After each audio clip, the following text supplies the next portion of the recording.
Well, it's super last minute, but I decided we would do a Raw watch-along tonight. Haven't done a Raw watch-along in forever, but as I was looking at my night, looking at my schedule, looking at my day, I didn't feel like I had time later on tonight to do a Raw review. But I did have time to do a Raw watch-along. I got nothing to do right now. Might as well just watch the show together on Netflix because it's basically the go-home to this Saturday night's main event. And I didn't think we'd see anything too crazy on the show. I'm not even sure if it would be worth coming up and doing a review tonight or not. So about an hour ago, just a little bit over an hour ago, I decided to do a watch along. So super last minute. If we don't have a good audience, I understand. I didn't let anybody know I was going to do this, but I thought it would be fun just to come up here and watch Raw together. I haven't done this in a while. I don't know when the last time we did a Raw watch-along was, but it feels like it's been a few months at least. And the show is literally about to start right now on Netflix. So here we go. Good to see everybody. Ryan, Chaz, Juliet, William, David, Zombie Fighter, WK, William Cullen, Jay Richter. We got Zane in here, Melissa, Michael. Anybody else chiming in saying hello? Thanks for hanging out tonight. Super casual watch-along. We'll talk about things. We'll talk about that WWE, those WWE teaser videos that have been released all day, and one of them last night too, or a couple of them last night. So that's going on, and most people are of the belief that it's a WrestleMania 42 teaser.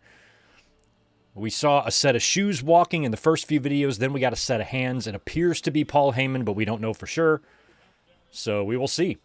And they are not far from me. They are right up the road in Anaheim tonight, I believe, Raw is.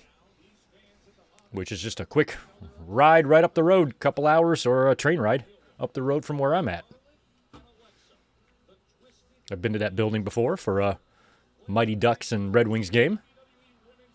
Look at the tag champs here. Alexa and, I didn't even know this match was happening. Alexa and Charlotte are teaming to, oh yeah, I did. I knew that was happening.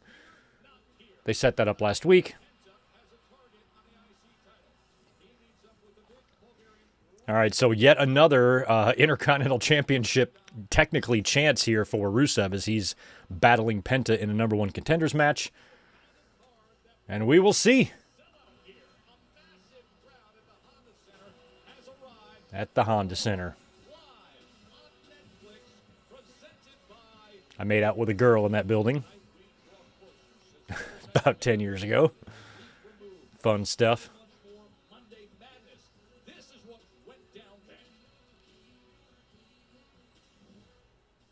All right.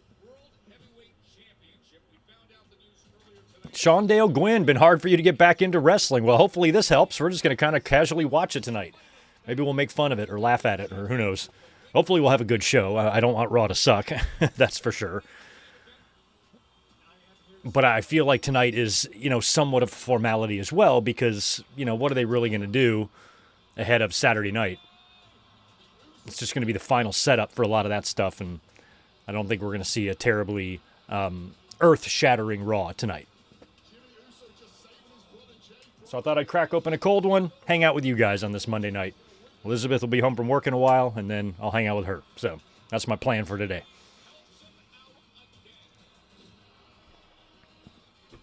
All right, we're getting a replay of last week's Battle Royal. For those of you who don't have Netflix, I'll try to do my best play-by-play.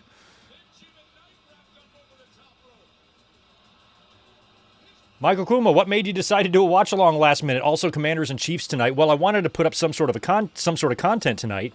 I'm working on some edited videos that aren't quite ready yet, so I couldn't post those. And I didn't really want to do a Raw review tonight if we weren't going to see anything too spectacular, because I thought that would be a waste of time. So, but I still wanted to come up and do something here. And so I thought to myself about an hour and 20 minutes ago, I'm like, I have just enough time to throw together a watch-along. We'll watch Raw tonight.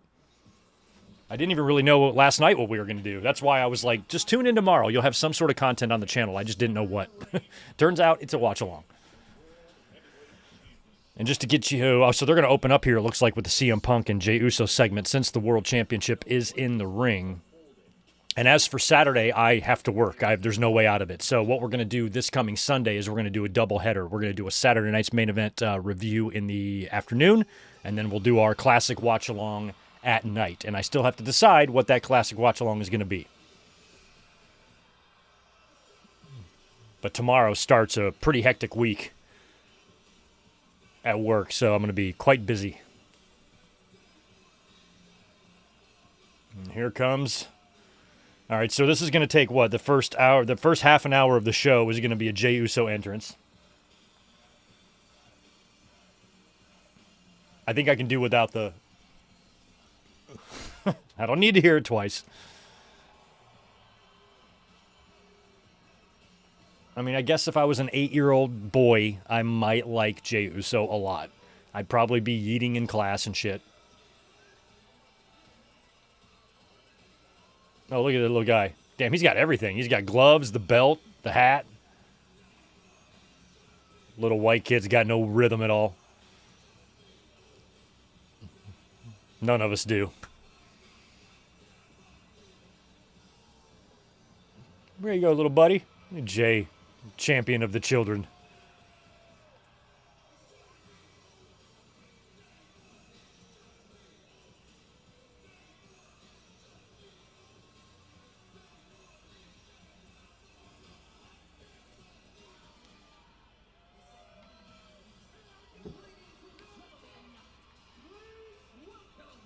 Please welcome.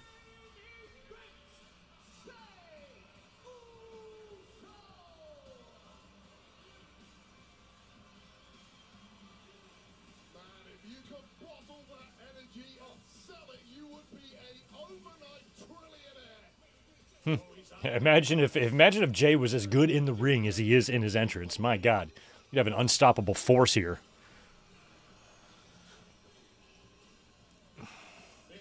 I'm not a Jey Uso hater. I don't think he's terrible in the ring, but you can see the issues, you know? You can see them.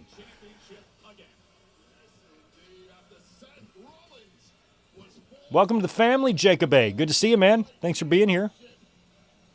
Zombie Fighter for this weekend? Yeah, I'm thinking Survivor Series. I got to do some research and see which ones we've done and haven't done.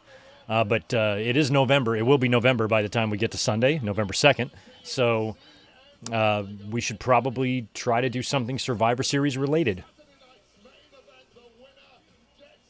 What was what November pay-per-view did WCW? I guess they had World War III's, right? We've watched a few of those, so I'll take a look. Figure something out. I'll have a link up no later than like tomorrow night. Maybe Wednesday. Maybe tonight. Actually, it might even be up tonight. Sometime between now and Wednesday morning, you'll have a link for Sunday's watch-along. All right, we're still, for those not watching at home, we are still going through Jey Uso's entrance, going on minute number 8 now of his entrance.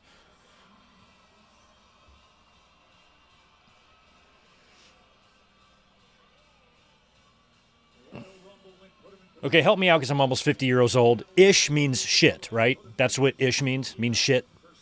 Why don't they just say shit?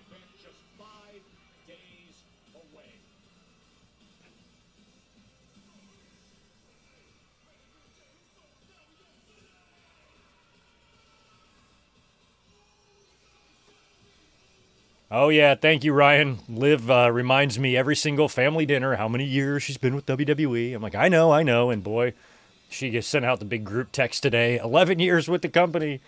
And we all had to congratulate her like we give a shit. We had to pretend to care, you know.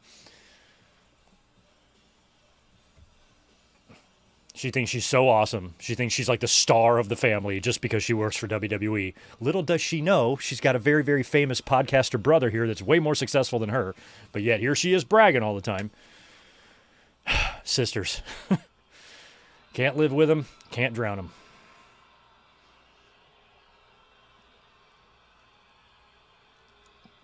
No. I already thought he did the thing. I thought that's what was taking so long, is that he was doing the thing and he did it while I was talking. He hasn't even done the thing yet? Oh, for fuck's sake. Are you trying to make yourself a heel? Because I don't think anybody but the people in the arena want the encore.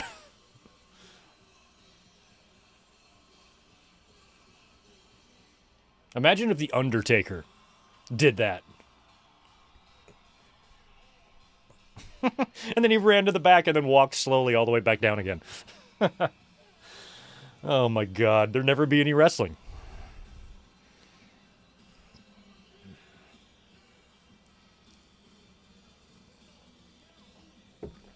Oh shit, is there a World Series game tonight?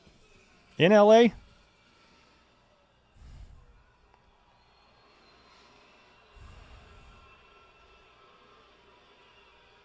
Yes, there is.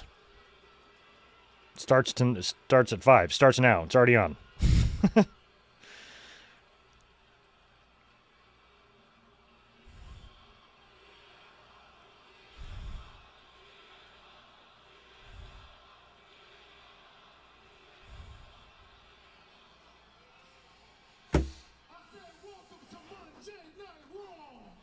Yeah. Mike Witt, thanks for the $2. How about 87 Survivor Series for us old guys? That could be a possibility. I don't think we've done. I've done a review on it. I don't know if we've watched it.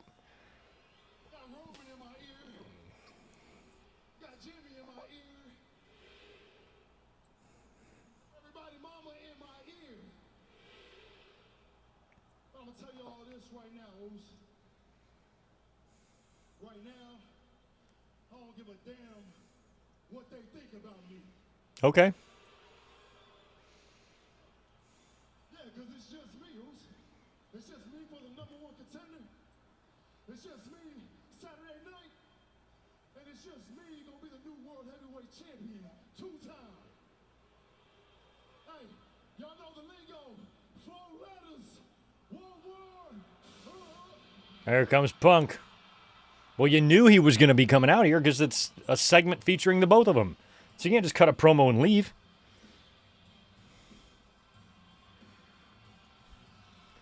I think Punk is going to have something to say about Jey Uso just insisting that he's going to be the new champion and he's going to be the new tribal chief, and it's going to be Jey Uso and Roman Reigns at WrestleMania for the Oofalafa.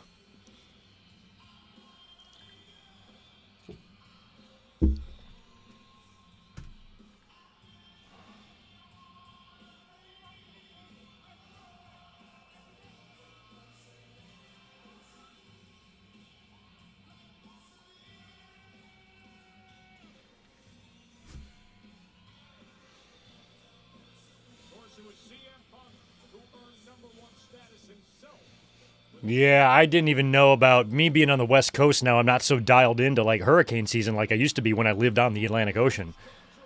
But now I kind of don't notice the hurricanes until they're like bearing down, and there is a Category 5 bearing down on Jamaica, which they're used to it.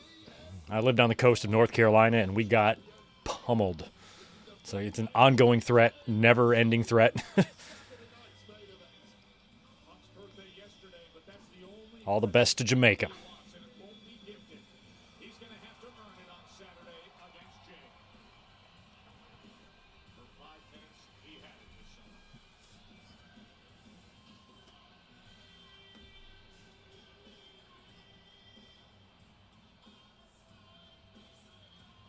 And I'm curious if we're going to get the answer tonight to those teaser videos, like if they're just going to show the whole thing and, you know, and all those teasers were just leading up to that. Because if it really is just a WrestleMania 42 promo, you do not need to drag that out.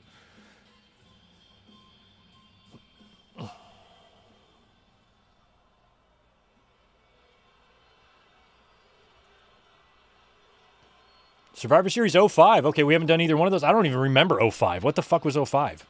Right after Eddie died? We want to watch that one? And yes, I am doing an Eddie Guerrero 20th anniversary video next month. No, we're not. Don't. Oh, Punk's going to do it. Punk should walk all the way to the back and come out again.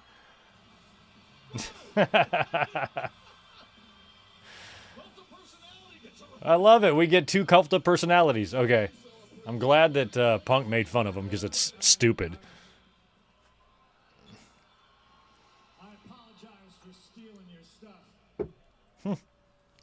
Stealing your stuff.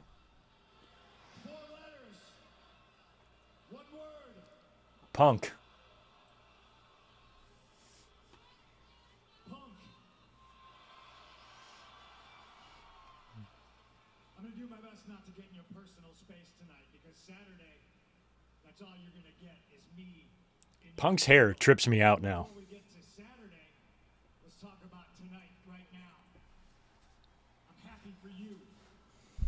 You're finally listening to you. You're not listening to all the noise. Jimmy, Roman. It's no secret. It's no secret, Anaheim, that me and Jay are friends, which makes it harder for me to lace them up against you. I always try to put myself in my opponent's shoes, and I've never been in your situation. Props to Punk for being as old as he is and not going bald. Listened to myself. I follow my heart. I listen Unless that's a toupee, but I don't think it is. to myself, which is easy to do when you're winning. It's a lot harder to do when you're losing or when you're about to lose. Any chance we don't get a winner on Saturday? We probably are going to get a winner. I would love to not get a winner and still do a big deadly game tournament at Survivor Series, but that's not going to happen. They want to do war games. And I think the Seth injury is an inconvenience that they just wanted to get around as quickly as possible. And like I said, they refuse to have any fun. They refuse to embrace inconvenience. And so they're like, all right, we're just going to put the belt on Punk, and we're going to do Punk and Uso. Congratulations on winning the Battle Royal, by the way. And ladies and gentlemen, I don't mean to admonish you, but you don't boo that. It's well within the rules. It's every man for himself. Jay's just showing everybody, including me, that he's got what it takes. Yeah, he'll dump his brother. He'll dump anybody. And if you're listening to you, you're not listening to anybody else. I'm talking to you, Jay. You got what it takes. But how far are you willing to go? How far, Jay? I'm not asking Big Jim's brother, and I'm certainly not asking Little Roman. I'm asking main event Jay Uso. How far are you willing to go? Yeah, there's nobody lurking anymore with a briefcase. Again. The small amount of time I held on to that title at SummerSlam after besting Gunther was way too short. Mike, thanks for the 5. Before he hangs him up, we get a Punk heel run. Yeah, I hope so too. I think we will. I don't know how you do that with what's probably going to be an upcoming Cody heel turn too. But Saturday night, Cody and Punk heel alliance would be fun. Jay Uso versus CM Punk, when you're face down on the mat after I've knocked out your grill and you look up and realize that you're in a situation you can't yeet yourself out of. Look at me. How far are you willing to go? Got to go all the way, Jay.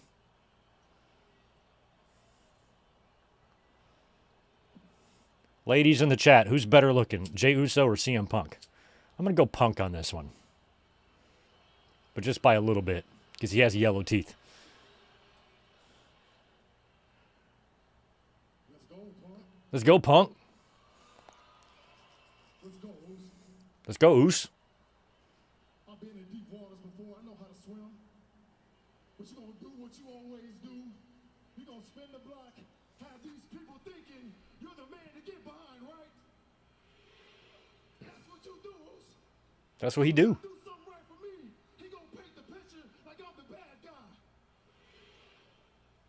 I know. And guess what? Screw you, Punk. Screw you, Punk. Oh, man. Yeah, 'cause Saturday night, I'll show you who the best in the world is, Oos. 4 letters, 1 word. Oh.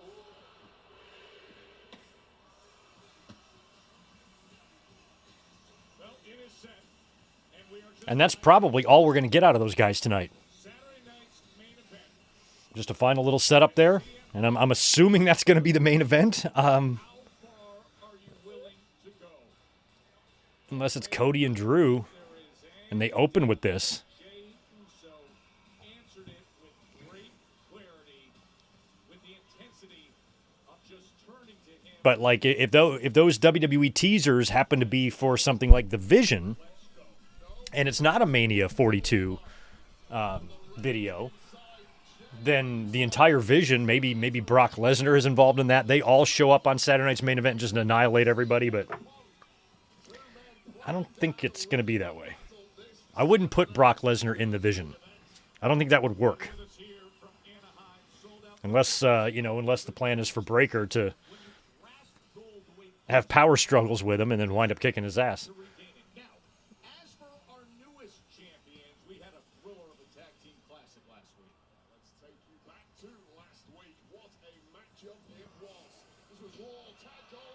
Oh, that's right. AJ Styles and Dragon Lee. AJ Lee is the new WWE Tag Team Champions. I forgot that this title change happened last week.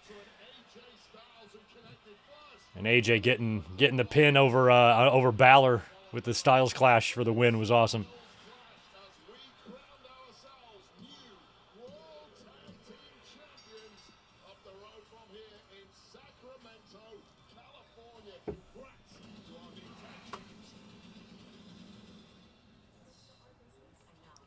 Raquel. Guys, we got a problem. No. I'm not talking Nikki about Bella. that. I'm talking about a real problem. Adam Pearce has some sort of vendetta against me, and now Rusev and Penta have a #1 contenders match. Well, you're the champion, Dominic. You're going to have contenders. Habitual cheater. That's heinous because I've never cheated a day in my life. That's heinous, he says. Anyways, now I have to face the winner of Saturday Night's main event. So what are we gonna do, guys? What are we gonna do? Are you Oh, Dom's facing the winner on Saturday's main event. All right. Dom? Me and Jim have a fight for tonight getting like the tag team titles. Yeah, you know the ones that you cost us? Right, mate? You're on your own. You're on your own, Dom. You don't even have a match tonight, Dominic. Like, what are you bitching about? Like, what's his problem? Like, it's just a #1 contenders match between two dudes. Yeah. Like, when you're a champion, you're going to always have a #1 contender. So what's Dominic's problem? Let them handle theirs. And we will focus. Raquel. Raquel. And what they need to focus on is this Hall of Famer. Nikki, you're not my favorite, but you are unbelievably hot. I'll give you that. Bella has to bring everything she has against the Punk. Bella will be opposite Roxanne Perez. It was funny, last week when she did that run-in, I kind of forgot she was back.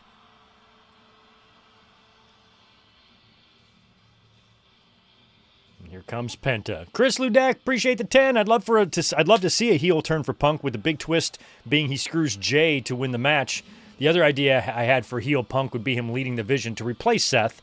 Yeah, something like that. They could throw a big swerve at us. I just don't know if I trust WWE to go that far with it. It just depends on how they want to alter the storyline. If they want to try to keep it somewhat intact and just find a replacement for Punk, or I'm sorry, for Seth, then you can do Punk or something. But otherwise, I don't know what they're going to do after Punk wins.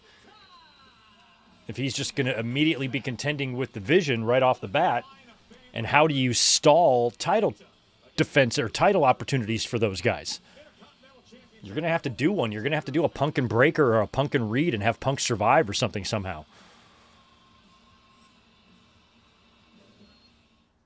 But I always felt like it would be Punk winning the title from Seth, then Roman Reigns winning the title from Punk, and then Braun Breaker winning the title from Roman. Because I think Braun Breaker needs to win the title against #1, a big opponent, and #2, at a big show. So WrestleMania, SummerSlam, something like that. SummerSlam sounds great. SummerSlam main event night 2, Breaker and Roman, and you crown Breaker. Shake up your dinner routine. Order with DoorDash. Oh, wow, Mike, I like it. Thanks for 5 more. Liv wins the Women's Rumble, and Dom wins the Men's. That would be quite awesome. What a power couple that would be, or that would make. Yeah, Chris, we're going to be meeting up soon. Chris is going to be joining us and the gang going to Survivor Series with Elizabeth and I. Coming up next month, man. So, a month and 2 days away? Got to get ready. Got to find a place to hang out, too, before the event, in case anybody wants to stop by and say hi.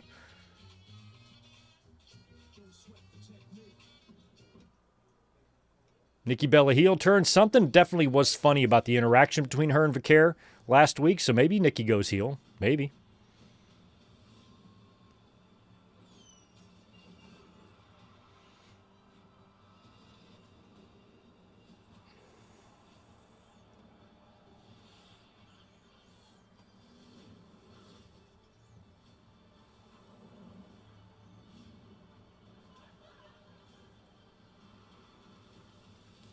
Yeah, they would have if they did something like Punk turning heel, joining the Vision, and that happens on Saturday night. They would have to have a really, really good explanation as to why he did that, because nothing that we've seen would really make any sense there. Like what made Heyman, right in the middle, right after screwing CM Punk, decide that he wanted to be with CM Punk, and then he decides to dump Seth. Like what would have happened? Seth Rollins just got one of the biggest wins of his career at Crown Jewel. He beat Cody Rhodes. He got that monkey off his back. If anything, that should instill confidence in Heyman and the Vision, not take it away. So it would just be weird if they had decided to attack Rollins and boot him out of the Vision in favor of Punk, who's even older.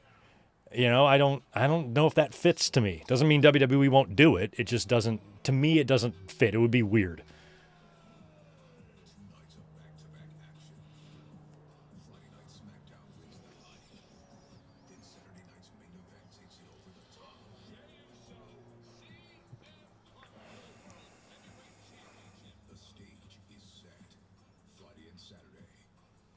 Oh, so SmackDown and Saturday Night's Main Event are both in the same building, huh? Okay.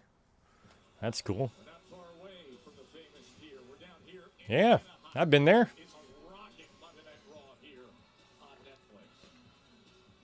I've been to that pier.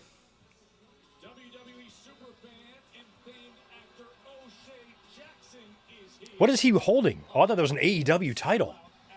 Jesus, I thought that was the AEW championship. I was like, what the fuck?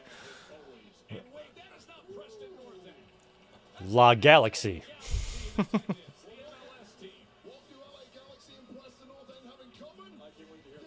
Oh, there's Van Vliet's back there too.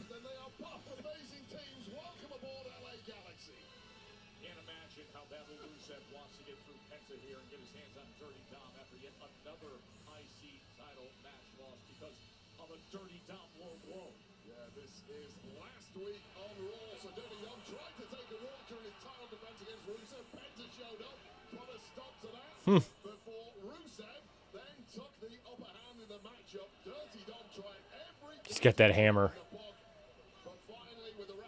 I mean, Rusev keeps getting... It keeps happening to him. He keeps getting beat with a simple low blow.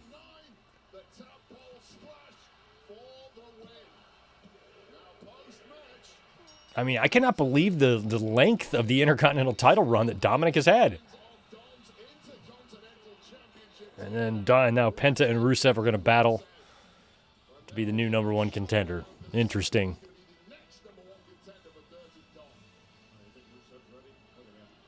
Five more from Mike. Still want a Breaker-Jacob feud. Seems like the office has already cooled off on Jacob for some reason. I still like him, though. Well, he's hurt or something, so Jacob's going to be out anyway.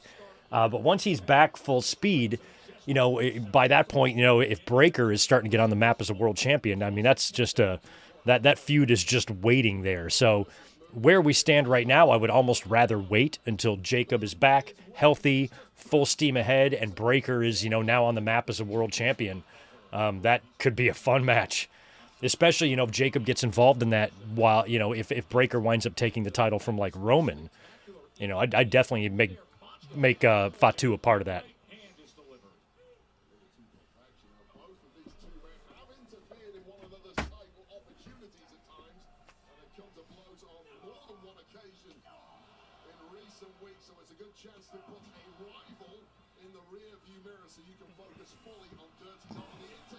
Jesus, what a dive by Penta. That's going to be a commercial break dive right there. You can always tell when we're going to get a break. No, maybe not. Oh, I thought for sure we were going to go to break. Jesus, he can fly. My God.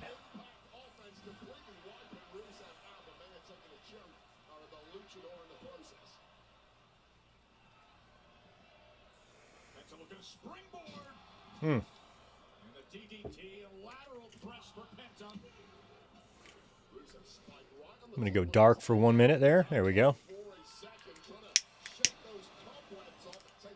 I don't have RVD ready. He's on the other one.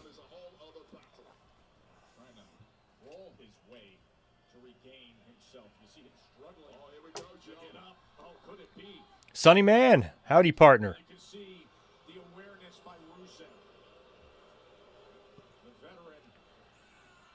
his third attempt to try to put himself in position for the IC title. Well, the right hand to the jaw there, completely wiping out Penta. Now, match he did a week ago. And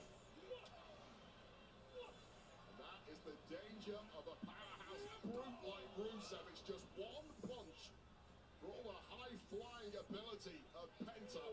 Just straight old-fashioned smash mouth style of Rusev has swung the pendulum back in his favor. You mentioned the style of Rusev. This is such an interesting mix of styles to see these two going at it. It's always interesting watching Rusev operate behind the scenes. The entire locker room seemed petrified of this man. Including, of course, I feel like it's going to be Rusev winning this, right? Rusev was hoping he'd be in the rearview mirror, but a win here would put Rusev back. But Dom and Penta might be the more exciting match for Saturday night's main event. Just a week ago that he was up against Dirty Tom. Unless Dom comes out and gets involved here, he winds up costing Rusev again. I could see that happening. Let the kick out at 2. Once again, it's that superior movement of Penta. Even when he's up against it, he's getting beaten from pillar to post. One backcracker out of nowhere again shifts the momentum in this one. And now you can sense that Penta believes he has that momentum. Oh, the baseball slide is, he gets out of the way, and then, just flapjacks him right to the steel steps. Right on, Ricky. You got the triple screen going. You got me, Monday Night Football, and the World Series. Have you gotten a fourth screen for Raw? Yeah, there's a lot going on tonight sports-wise. Football and baseball and wrestling.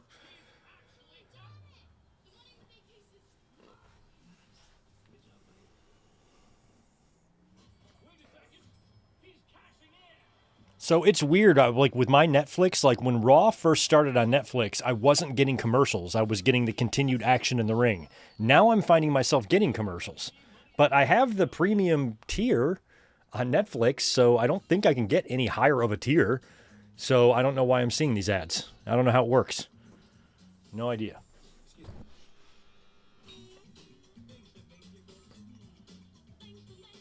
Oh yeah, Jonathan, that's a good point. He could come out and make a triple threat. Because I was like, yeah, who do you put over here? He has issues with both. I should have been able to sniff that triple threat out. Good job, guys, because it is really obvious now that you've said it. I'm like, oh yeah, of course. Of course. He's going to come out, he's going to fuck something up, right? He's going to fuck the matchup, and then Pierce is going to be like, since you want to be such a part of these guys' lives, I'm just going to have you face both of them. That's what they're going to do, right?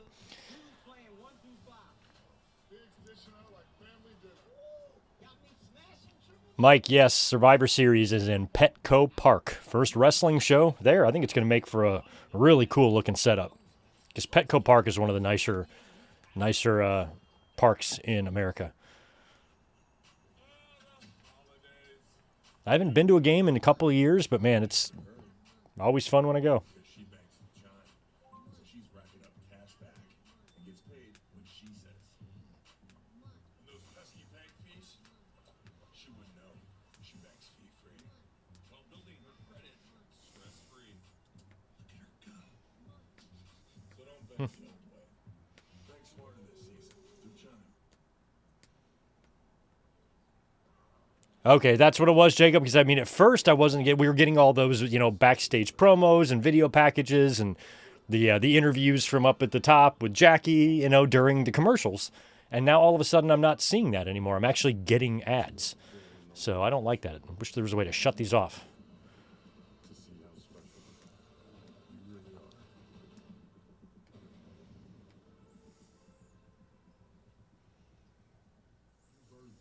So hold it up high.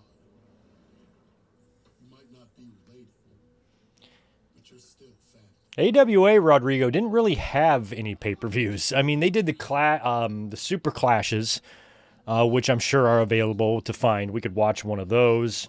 But in terms of them just doing a show on pay-per-view on their own, I don't think they ever did one. They were pretty much played out by the time pay-per-view came into existence. There we go. We are back. Rusev is trying to unmask Penta. Work on that mask of Penta. Everything changed here when he flapjacked him onto the steel steps. And now, just secure. Finn or the Judgment Day turning on Dom, that could be saved for when he drops the title. You know, wouldn't be surprised.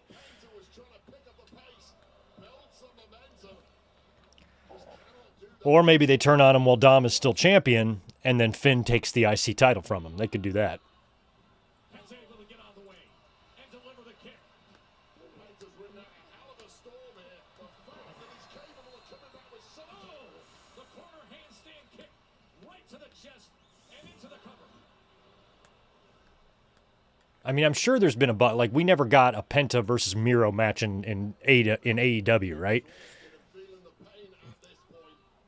Like, I'm sure there has been cases of this multiple times, but like, how many times has two wrestlers wrestled on Monday Night Raw and AEW Dynamite? Like, I'm sure we've had matches that have happened on both, but probably not a ton. So I'm curious what matches those would be.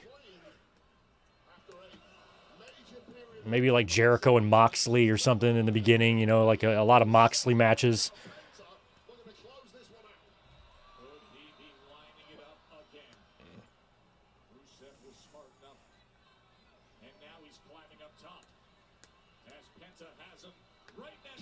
Oh,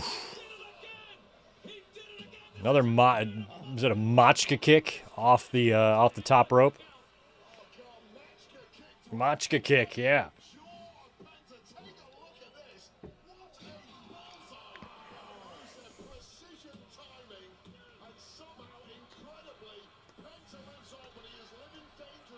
Young South Wavy, will this be the first Survivor Series without a roof? I think so. I don't think Survivor Series has ever gone into a stadium before. Not that I can recall.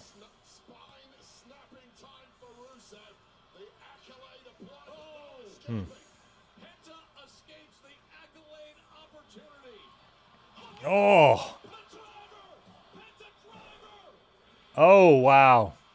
What a near fall. Rusev out of that Penta driver at 2 9/10.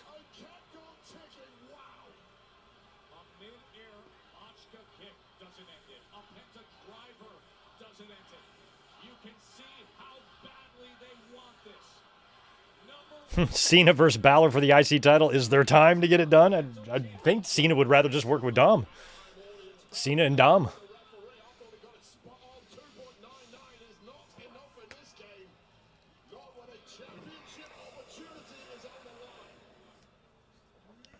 Yeah, Jericho's on his way back to WWE. We talked about that a lot on Saturday's podcast, but that teaser video is not him.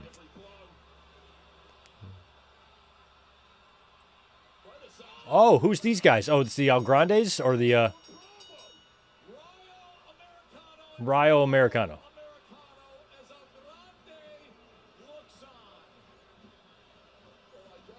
And the one is Brutus for sure. Like, that's Brutus Creed, the one in the red. He's very easy to spot because he's tall and lanky like that. That's his body. But the other guy is Tyler Bate, right? It's Julius Creed and Tyler Bate. And as we all know, El Grande Americano is Chad Gable. Of course. You can tell because of the height.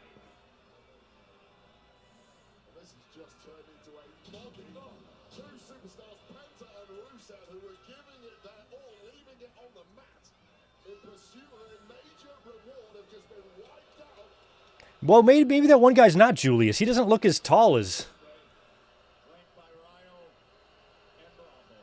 I mean, that means El Grande is taller than I thought.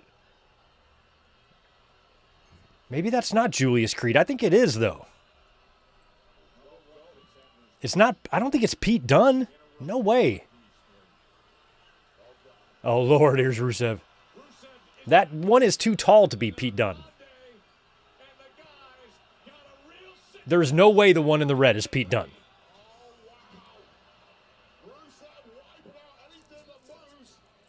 Rusev just attacked.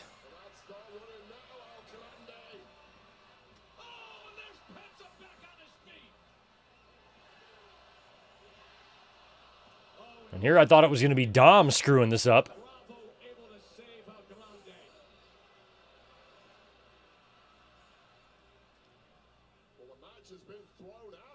So you guys were right. We didn't get a winner there. But it wasn't because of Dom. Maybe Dom went and recruited these guys to help out.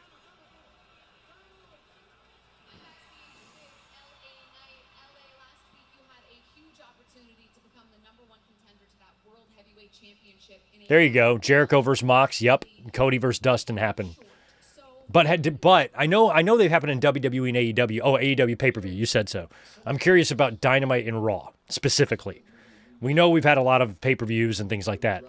But I'm curious. When you're here cutting deep right now, talking about I fell short, I appreciate that, because you're right, I did fall short. I didn't come out with what I needed, but I tell you, It's not Brutus, Craig. Brutus is the big one. Or is Julius? Which one's the tall one? I thought it was Julius. It's Julius and Brutus Creed, right? That's their names? I thought Brutus is the stocky one. Looks like Louis Spicolli. He does the Brutus ball. And Julius is the tall one. you see Right? Uso going on to Saturday night's main event. Now, That ain't Brutus. did Jey Uso mean to throw out his brother? Did he mean to throw out LA Knight? I don't care about any of that. None of that matters. The bottom line is he's going on to Saturday night's main event. So what do I do? Get rid of the sunglasses. I can get rid of the vest. LA Knight's got, what, 3 stitches up there in his forehead? I just get a little bit used to doing the hard. Or 1 stitch? 1 stitch, all better. Whoever comes out of this, I'm telling you now, Jey Uso, CM Punk, any single one of you, whichever comes out with that world heavyweight title, I'm telling you right now, I will come back to Jackie. I will ask her the question, do you see this world title around my waist? She will have no choice but to say. All right, so sexy Ted Lasso here. He wants a match against the winner of Punk and Jey Uso. Is with everybody saying, yeah. And remember, still to come tonight, Bailey has convinced Lyra to buddy up again, and they'll go Yeah, Bailey and Lyra, this is not going to work out. And apparently Bailey is giving Lyra a big birthday present tonight. and Alexa against Bailey and Lyra. That's ahead.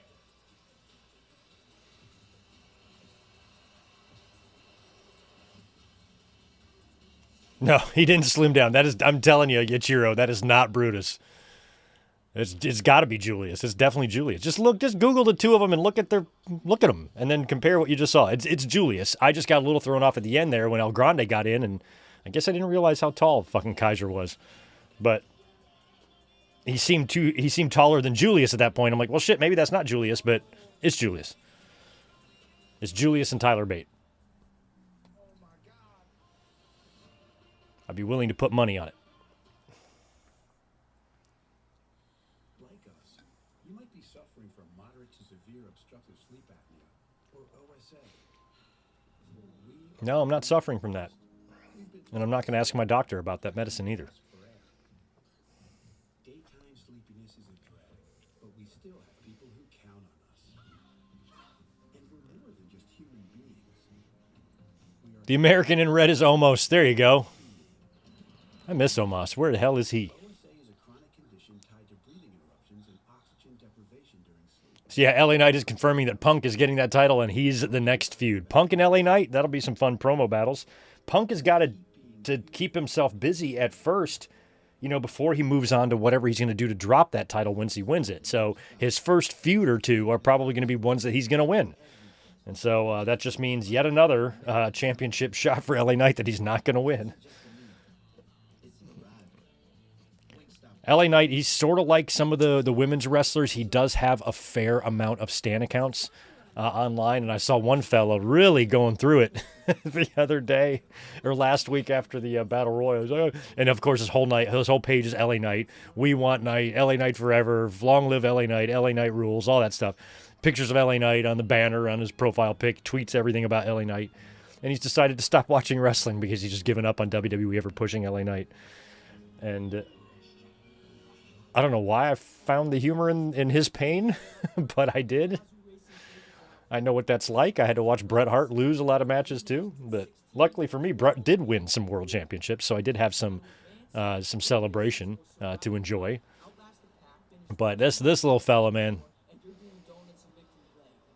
I can envision his bedroom and what it looks like, and I feel bad for him. Thoughts and prayers out to the LA Knight Stan accounts. Cool. Jeff Hardy versus Samoa Joe has happened on SmackDown and Dynamite. Okay, we're getting there. Well, Starks and Paige have happened in both companies. Yeah, there's lots of matches that have happened in both companies. But, like, narrowing it down to the two flagships, Raw and Dynamite, I'm curious. Matt Sydal and Punk happened on both Raw and Dynamite. There you go. I wouldn't even thought about Matt Sydal. Claudio and Pac, they're stablemates.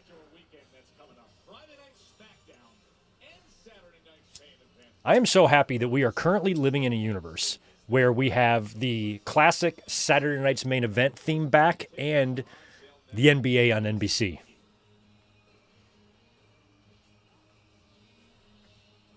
All right, here we go. What are these guys going to say? Here's the vision. Why we worked in the Battle Royal last week. And I trust you. But I still think we should have been in it.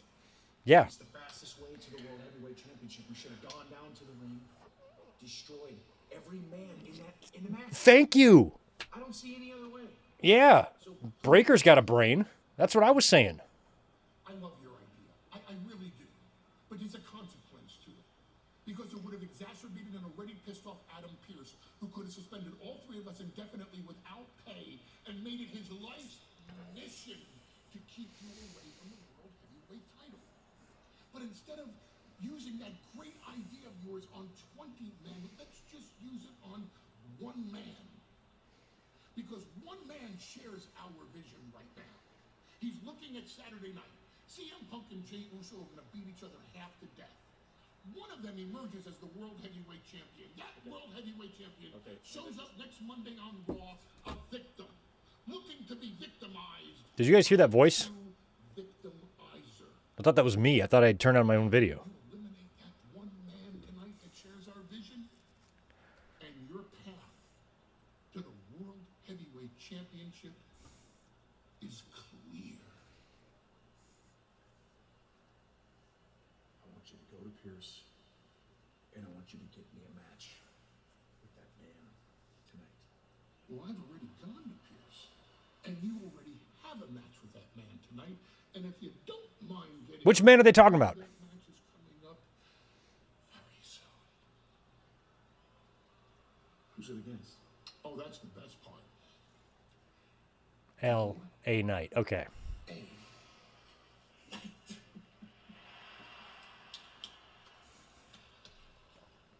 Yeah. Oh, that's so good. LA Knight Braun Breaker, and so is this. From that being decided. So what? Hold on. Very soon. I want you to go to Pierce. To the World Heavyweight Championship is clear. Monday on Raw, a victim looking to be victimized by a true victimizer.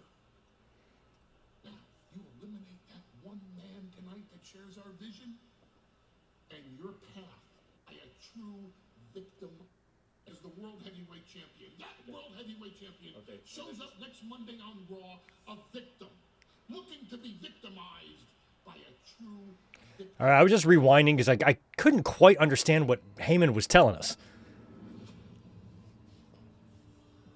He's like, if you get past that one man that shares our vision, I'm like, shares your vision? What are you talking about? But anyway, it results in Braun Breaker versus LA Knight tonight. What is this about Asuka? What the fuck is this? A decade of domination. Okay. Hey, I like that they're acknowledging her 10 years on the 11th anniversary of Liv Morgan, apparently. Oh, by the way, this is Some Girl that defeated Goldberg's streak. Some Girl, who's only one of the most beloved wrestlers in the world. Fucking idiot, Bill Goldberg. He cannot help not being a douche. Or he can't prevent himself from not being a douche. She's won Money in the Bank, Elimination Chamber.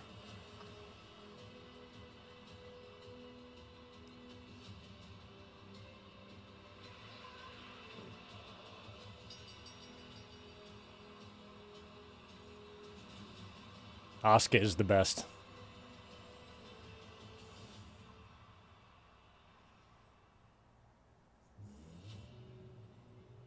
Wow, we're getting a whole Asuka. I'm wondering if is everybody seeing this, or is this during some commercial breaks? I don't know what the fuck.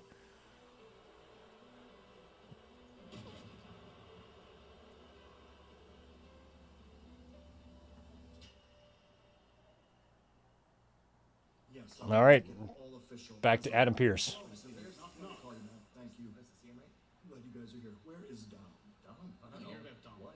I have some news that he needs to hear from me. Okay, Adam Pearce is going to announce that triple threat right here. You do for us.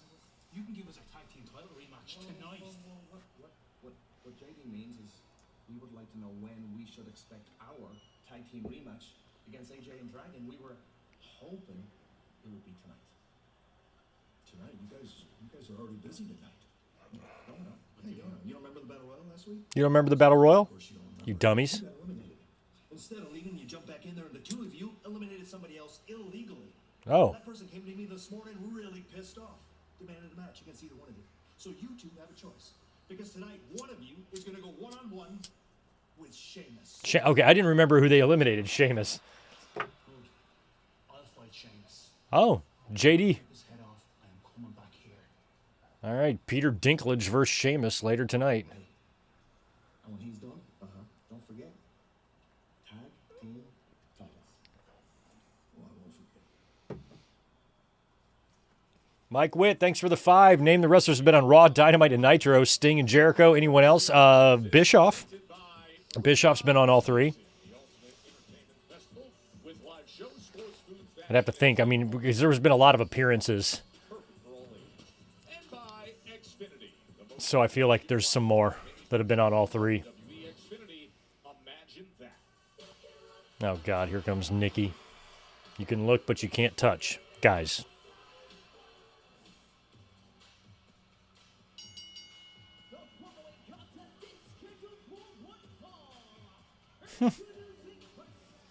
the pioneer, Nikki Bella, who blazed trails, right?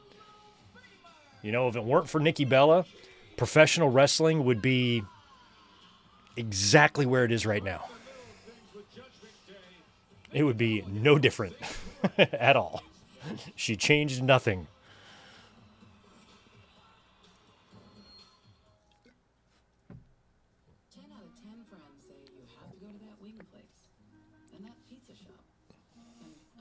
Jake Roberts, I don't think Jake ever made it to Nitro.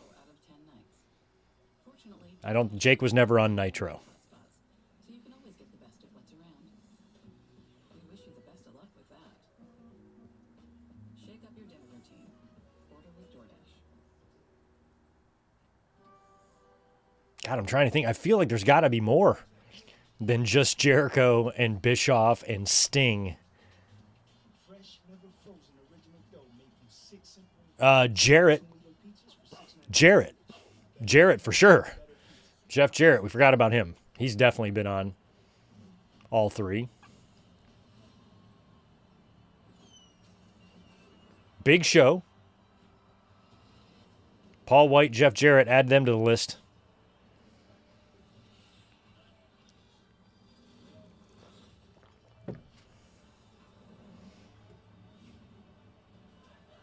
Sabu, maybe.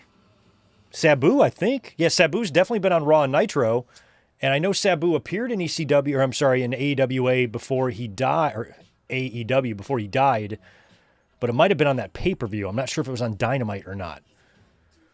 So Sabu might be one too. Dustin, yes, duh. Jim Ross, thank you. No, wait. No, not Jim Ross. And not Taz. Jim Ross and Taz were never on Nitro. But Dustin Rhodes, yes, for sure. I don't think Steiner appeared in AEW. Arn Anderson, there you go, Matt. There's another good one. Arn for sure. Arn counts. Flair counts? Yes, Flair. Duh. I forgot Flair was briefly into AEW. Billy Gunn? Billy Gunn wasn't on Dynamite. Or, I'm sorry, Billy Gunn wasn't on Nitro. He did work a bit in WCW, but he was not on. Yeah, there we go. Now we're coming up some names. DDP, exactly. So DDP, Sting, Flair, Jericho, Bischoff, Dustin, Arn, Jarrett, and Big Show. All right, so there's been a decent handful. I like doing that stuff with you guys because it sharpens my brain. It helps me remember stuff. So during commercial breaks, we should try to do like, how many guys did this or that? Tully. No, Tully was never on Raw or Nitro. Oh, no, Punk wasn't on Nitro.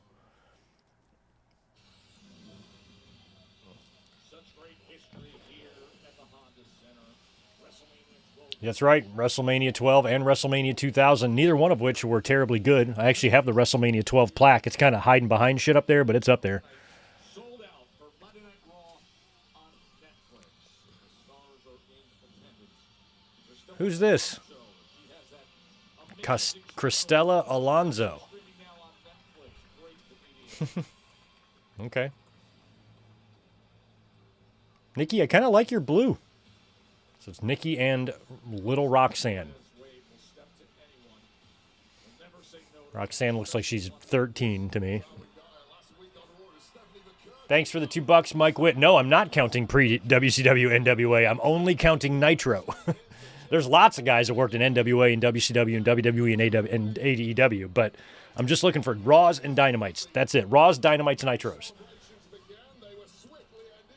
That is a much shorter list.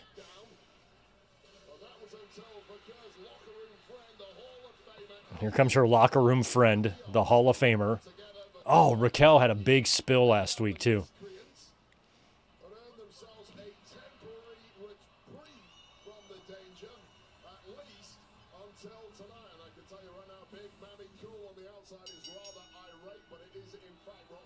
I know, I'm a fan of Big Mommy Cool. So here we go. The Hall of Famer, of course, Nikki was inducted into that class of 2020 against Roxanne Perez. Classic generations. Can't believe Nikki Bella went in the Hall of Fame 5 years ago. That is crazy.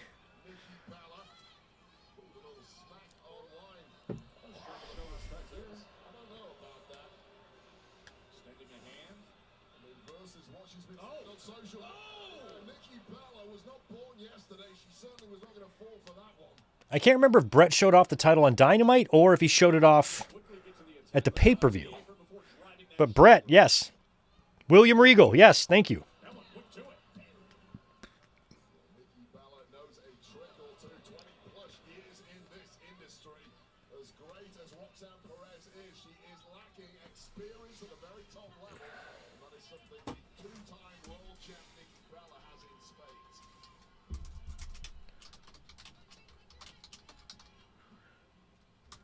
I do admire the attitude of Roxanne Perez. Absolutely fearless. Regal. A line from her former idol Nikki Bella when it comes to competing against these top stars in the division.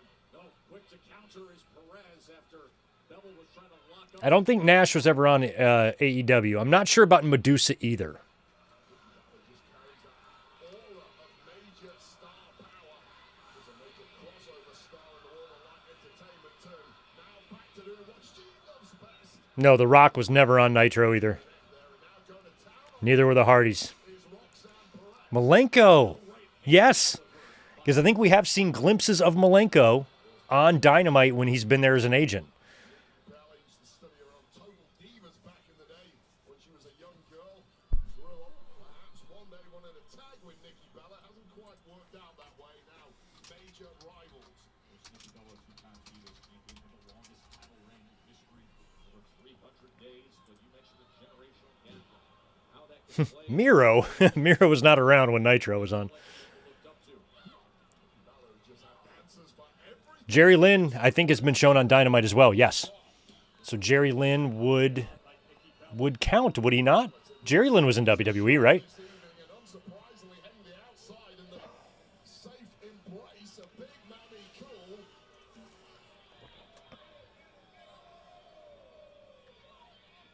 Such a right to the barrier as Raquel Rodriguez steps him off to the side, and Nikki Bella's in control here against Perez. It's just been the Nikki Bella Mike Witt, appreciate the $5. Oldest wrestling DVD you have in your collection. Mine is 86 Starcade Night of the Skywalkers where Cornette blew his knees out. Got that one, Greg. I have it on VHS. But DVD, the oldest one I have is when they first came out. That Triple H DVD that WWE released in 2002. I think that's the oldest DVD I have in my collection, wrestling DVD. I can't remember what was the first ever DVD released by WWE, but that Triple H one, I wish back in the old house I could reach back on the shelf and grab it, but it's in storage now. But the one with the white cover has the Flair and Steamboat match and the extras. That was like one of the first ones they released. until the prime moment to capitalize. slingshotting her right into that second rope. And How's that neck, Nikki? How's the neck? I'm going to a commercial break.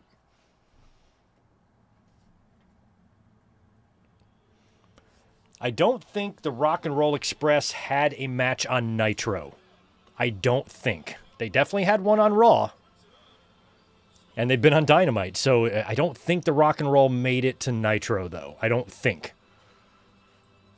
Because they were working in WWE during the Monday Night Wars. They were in WWE in like 98. And they were also there in like 93 briefly when they were doing stuff with Smoky Mountain. I wore jean shorts to the Osbournes' annual neighborhood barbecue. This year, I went to Oh, you meant me VHS or DVD. Yeah, I think I've got Starcade. It might be 87, the one that I have. my wife and I are going to yell at you again like we did last year. But it will probably be, actually VHS would probably be, oh shit, it's not up here. Yeah, no, it's me. Oh, look, This Piper one. This Piper one came out in 84 or 85, and I have a couple of clamshell WWF Coliseum videos that are older than that. Some of the best ofs, like I have best of volume 1 and 2 and 3, which I think came out before the WrestleManias did. So the oldest ones I have are probably from anywhere between 1982 and 1984. I've got a handful of clamshell WWF videos from that time period, but I wouldn't know the exact release. Probably, I've got a greatest tag team one that I think came out in like 83 because it's got like the Valiants on there and stuff, like a lot of really old teams. So yeah, I'd probably say 1983 is probably the oldest VHS that I have. Roll up your sleeves to roll out the red carpet. Because the end of the night for you is the beginning of the rest. I've got a video on my page somewhere of all my wrestling memorabilia, tapes, and collections, so it's in there somewhere. You can probably find it. You need parts? We got parts. Need it fast? We got fast. No matter what you need, we have thousands of professional parts people doing their part to make sure you have it. Product availability. See if I can find a picture of these tapes. Riley stand apart. The professional These look parts like people. DVDs.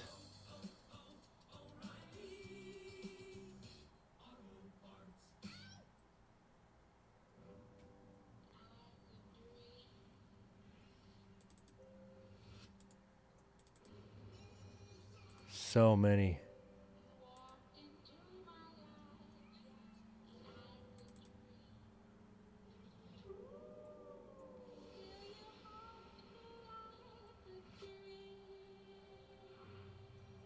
See a lot of DVD pics, but I can't find any of my video pics. last week we saw the stunning return of Nikki Bella to help save Stephanie Becaire after Roxanne Perez. Still Nikki and Roxanne there in the ring. Post-match. Now it's Nikki Bella in against Roxanne Perez as Perez has been getting the best of her, and that running uppercut to the back and neck area, and now Perez. Here's my Mania collection. Those are my Mania clamshells. I got like 7 Mania 3s and 3 Mania 2s and 2 Mania 1s. But I was looking for the older videos, and I can't seem to find a pic of them. Her fandom of Nikki Bella from the past knew exactly where the weakness is and is now relentlessly attacking that neck. David Arquette. I don't think David Arquette was like on. He might have been in the crowd on Raw, like how they just introduced those people earlier. But I'm not sure if David Arquette ever got in the ring. I met Arquette outside of Staples Center going to SmackDown during the show when Brock beat Kofi. He was hanging out outside taking pictures. Got the chance to talk to him and take a picture. He was cool. That Nikki Bella can even feel her fingertips at this point because these shots are just brutal. They are pinpoint targeted, and as you said, Joe, they are varied in nature, which shows you They're varied in nature. of Roxanne Perez. Crowd reacting to what they perceive as unnecessary arrogance. And now Bella just says, you know what? Let's fight. But slugging away through the pain now is Nikki Bella. Something the young pop Shaq. There you go. needs to learn. You don't celebrate till you've got this one close. I had to take Tito to the vet today for yet another follow-up on his diabetes, and he's doing good. Everything's fine, but they need to see him wrap like every week for a couple of months until they can dial in his insulin levels and whatnot. And I took him in there, and right when I walked in the door, there's a little like I don't know, bulldog, a little French bulldog or whatever they are, a little guy, and he ran right up to Tito's carrier and he was sniffing at it, and he had his collar or his vest on, and it said Shaq, like his name was Shaq, the little tiny dog. I'm like, that is a cool name for a little bulldog, Shaq. Try to get to their feet deep into this match. You know, Bella's hurting in a big way, but completely impervious to that pain, seemingly. Nikki Bella's hulking up. Pumping through her veins, pulled on by this capacity audience here in Anaheim. Excellent attack by Nikki Bella and delivering off the ropes. And it counts up two. Nikki Bella is just looking back. 5 more from Mike. Julian Edelman had Flair on as a guest on his podcast this week. He looks rough. Told a lot of fun stories from back in the day, though. Yeah, Flair's a master of embellishment, man. Roxanne Perez repositioning her. I wrestled Ricky Steamboat 3,500 times in the month of October in '83. He's claimed he's wrestled Ricky Steamboat more times than he's had days in his career. He'd have to wrestle him every day from like 1982 to 2022 if those numbers are really going to match up. He is so full of shit. Spinebuster into the hook of the leg. And getting that left shoulder up is Perez. Once again, Raquel smells danger and wants to insert herself to the match. Bella forearm, Joe head on. And with that distraction, could it be a quick one? Mm-mm. Her foot was on Ref Jessica saw the the ropes there. Jessica Carr simply too quick for Perez. They're right up. How about Nikki Bella turning things around? And a count of 2.5. Balanced on a knife edge, and it's Nikki Bella who now has the wind in her sails. Well, she wants it again. She going for the rack attack. Attack 2.0 line. Ooh. Perez fights herself free again with a series of elbows. Perez knows the danger of that move. Oh, I like how that was so good. That wasn't bad. Was she going for her Buckle, of course, with that damaged neck. and hit it? Awareness by Perez. And she beats her. Hell yeah, I'm glad Roxanne got the win here. I like the way she got Nikki to run into the corner. Normally those moves look so terrible because they're so hideously choreographed, but the way Roxanne was backing up into the corner, have Nikki chase her, and then she moved out of the way at the last minute, that's such a better way to execute something like that than just standing there like a moron and then moving in this ridiculously, overused typical wrestling spot. Roxanne added something to it. She did it more like how it should look. And here comes Vaquer. Bella coming to help Stephanie Vaquer. And now the champ is here to return the favor. I mean, I don't mean to be crude, but Rack Attack would be a fine tag team nickname for Stephanie and Nikki.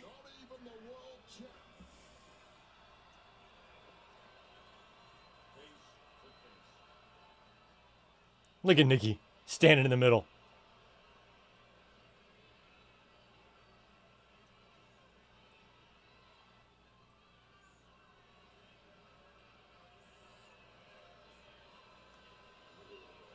Rodriguez is one intimidating woman. Stephanie Vaquer did not want to take a backward step. Out having Nikki Bella by her side. And Roxanne got the win. You know what? I'll stop giving Nikki Bella a hard time if, they're using her to put people over. I mean, she does not look like she's going to be winning any Royal Rumbles and main event any WrestleManias, which is good. And Wade, remember, still to come tonight, the Women's Tag Team Championship match. It is all brought about because of this. They're like, our dude in the crowd must have a friend named Aaron up in the cheap seats.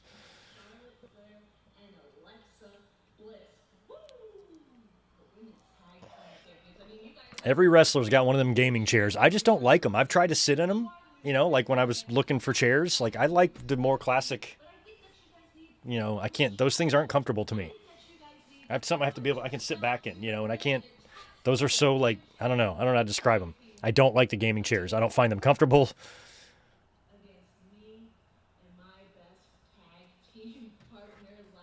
Because I have a 42-inch monitor right here, so a lot of times I'll like kick back, I'll kick back my chair and put my feet up and I'll watch something, while I'm getting some work done or whatever. So, like, I like to have a comfortable chair, not something I can lounge around in,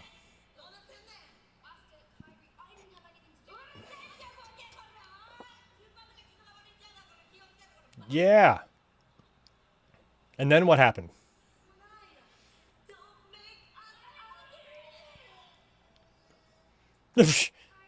I don't understand the Kabukis. Their nonstop lunacy is actually what makes them entertaining, but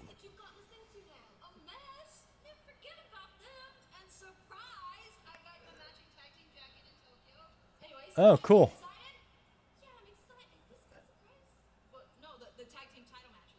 Oh, the title match is the surprise.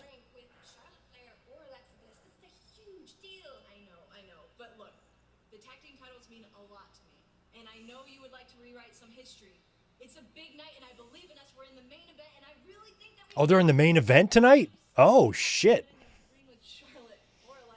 That's interesting. That they're in the main event. What's the score on this game? Let's check the World Series out. 2-0 Dodgers. God, I hate the Dodgers.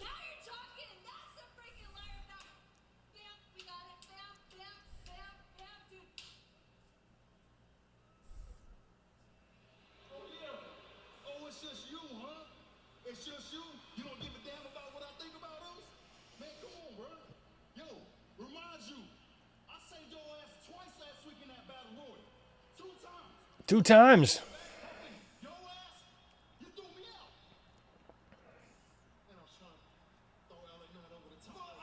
I like how the Usos are both each flavor of salsa. I'm an equal fan of both. I like green and red. They're both fucking delicious.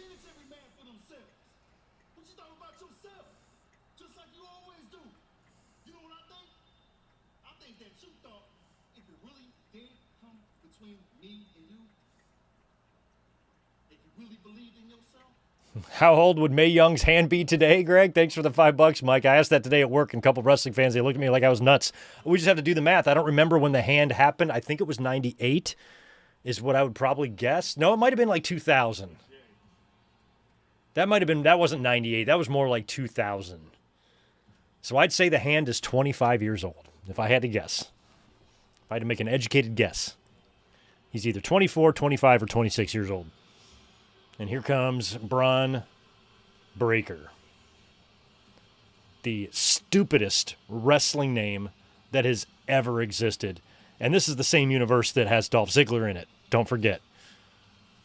Speed limit 23. That seems really short. It's really slow. I'm going to go out of my mind if I'm following somebody going 23 miles an hour.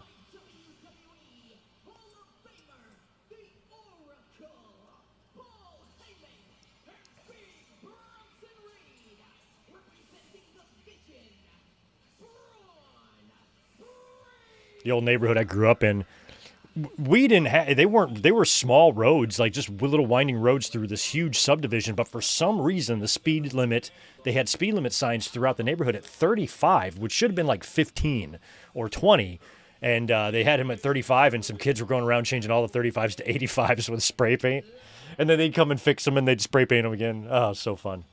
Mischief. I was always a big fan of Mischief. We talked about Mischief last night on the watch along. All right. All right, I'm going to go get another cold one for the tail end of Raw here. Jose, the 49ers are not a baseball or basketball team. They are a hockey team, and they're pretty good.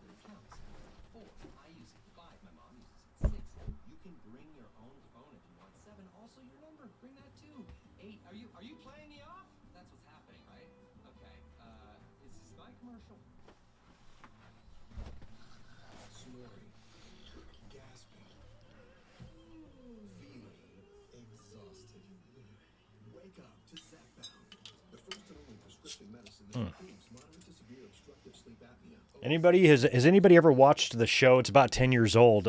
Transparent with Jeffrey Tambor, where he plays a trans woman.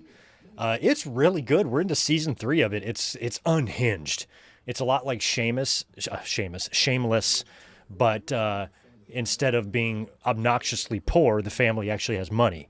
But they are just unhinged as all hell. It's a very sexual show, and there's just crazy situations. And it reminds me a little bit of Shameless, only instead of being in the projects or whatever, they're in more of an affluent, type of life in LA. But it's good. It's weird but good. I'm gonna watch some more of that tonight.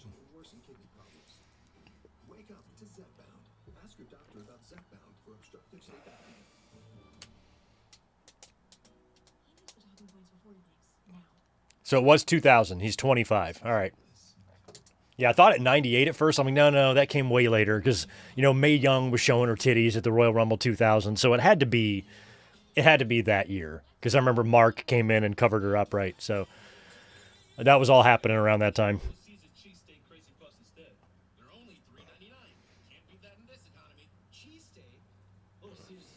I have now officially spent more time in this millennium than the last one, which is wild. I spent 23 years in the 1900s, and I've got 25 years now in the 2000s, which makes me sad. I can't believe I've spent more time in this century than the last one.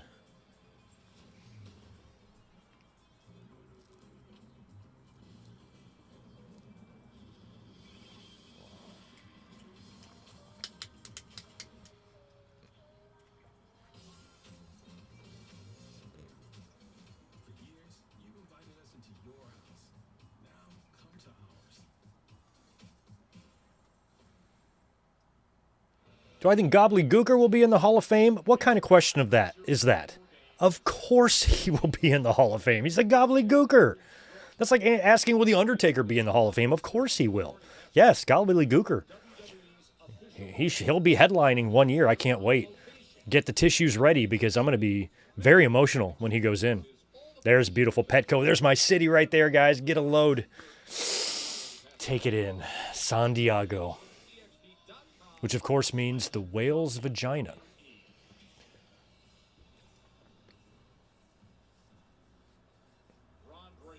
I'm kidding. I was just trying to impress you. I don't think anybody knows what it means. Scholars maintain that the translation was lost many, many years ago.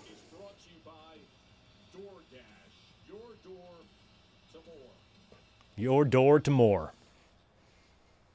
I have never doored a single dash. I will not have somebody driving my fast food to me. It's going to get cold. I don't trust it. I'll go get it myself. Here comes LA Knight.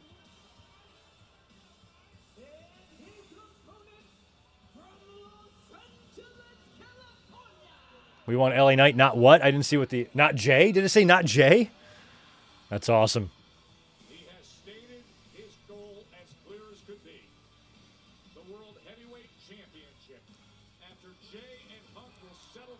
I do like LA Knight.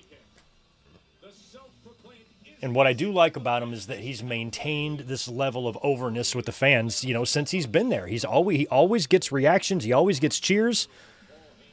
And so maybe WWE didn't think there was much about him beyond that, but I think he's definitely put his time in now and had enough good matches to where, even if it's a short run, they should try to give him the championship, because I definitely think he's earned it.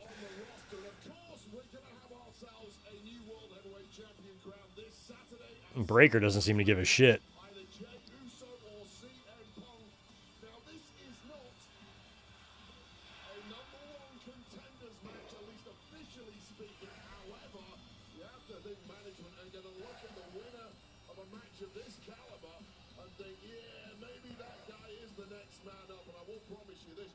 Whoever loses this match will absolutely not be next in line for a championship shot. Great scene as they just size each other up.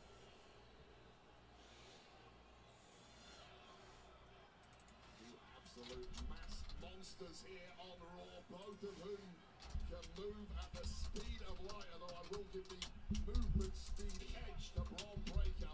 Perhaps the fastest man I have ever seen, at least in the heavyweight category, in my entire life. Of course, that is edged by the experience factor when it comes to the megastar LA Knight, who has been in these high-level clashes several times in his career. And has such a wide range of offense. The assault can come in any direction with anything as he delivers the elbow there. Did we move too quick for Braun Breaker on that one, who is a little slow out of the blocks right now.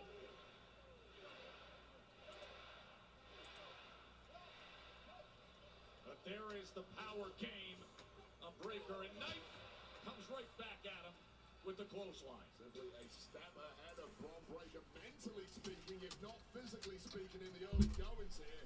Of course, LA Knight has been a perennial main event player. Oh, look at that. That was just a blur. That was an absolute. So fast. That came with a vicious ending. Did the producer hit fast forward at some point there? It was like the tape skipped. Did the producer hit fast forward? He is so fast. I'd be scared to death as a man in my 40s like LA Knight to take that bump, or to take that shot. This industry in a flash turn on the afterburners like Braun Breaker can, and of course it caught LA Knight completely unaware. There's nothing you can do to prepare for that. And the worst part is you know it's coming. Crossbody by Knight. Could he do it? Knight just still trying to shake off that sudden speed of Braun Breaker, managing to dig himself out of trouble. I mean, I liked what Breaker said earlier in the backstage segment there with Heyman and Reed. He's like, why didn't we go out there and just annihilate every person in that ring? Which is what I was screaming about last week in my review. I'm like, what? It made no sense. Like, I get WWE isn't going to put the title on Breaker right now, so therefore, why put him in the Battle Royal and have him get eliminated? I get all that. But the way they went about it and explained it was so lame, and it didn't make Breaker look any better.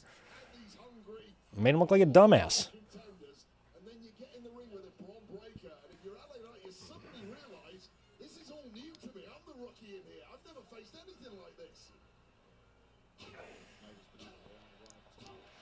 Saying G, no. Unfortunately, I don't think Apple Pie will ever make it into the Hall of Fame on account of the fact that apple pie is disgusting. So I don't think WWE wants to get in the habit of putting undesirable foods, into the Hall of Fame. Let's not be silly here. I mean, gobbledygooker obviously has to go in because of the legendary status of the gook, but not many people like apple pie. Most people are like me. They find it foul and smelly because we're normal, Right through the ropes by LA Knight. Don't even look at the referee. Don't even think about getting involved, Reed. Like, what are you going to do? What are you going to do? You go out and punch his knees? So every party Little short little fucker. weeknight dinner and healthy snack you can shop for without going to the store? I don't know why I had a flashback of, Boys in the Hood, Doughboy's mom, when he's a little kid, and she hates him. She loves the other one. She loves the Ricky, but she hates Doughboy. So you little fat fucker. I don't know why that's funny. It's actually sad, but that always cracked me up. I'm like, that woman hates her own son. It's just so crazy. NBA stars, everybody does everything. And then he grew up to be Ice Cube. Who's playing 1 through 5? Biggs dishing out like family dinner. Got me smashing triple doubles. Shaq, basketball. You little fat fucker. Customers bet $5 and get $300 if your bet wins. Paid in bonus bets. Plus, get 3 months of NBA League Pass. I don't know who that actress is, but she plays kind of like a trashy mom, but she actually is pretty. And so is Angela Bassett. They're both in that movie. A little upset. Colonel Lamb, so we could chicken. Back because you begged for it. KFC Original Honey Barbecue. It's money in the bank time. Oh my goodness! Cody Rhodes climbing the ladder. Better I have good Mike versus apple pie or Brett versus Sean. I'm kidding. I actually don't have anything against apple pie. I just don't like it. He's cashing in. And I missed out too. Like one of my grandmothers, like one of her go-to recipes that was always in the house with the family. Every member of my family, my clan, my cousins, my aunts, my uncles, my grandparents, my parents, my siblings, everybody in the fucking family eats this shit except for me. And it was basically like an apple pie, but it was like an apple cake. She would just lay down like a cookie sheet and lay down like a puff pastry or something on it. I think just like puff pastry or whatever, just like shit you can buy from the store. Unroll it, frozen dough, you put it down, and then she just lines it with apples and like brown sugar and all this other shit, and then she bakes it. And it basically just comes out like an open face apple pie. And it's like one of her like signatures. And I was always like the weird one that like wouldn't eat it.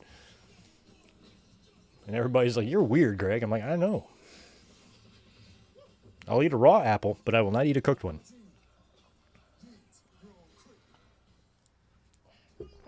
They're mushy and slimy. I don't know why people like that. Yeah. I want mushy shit in my mouth.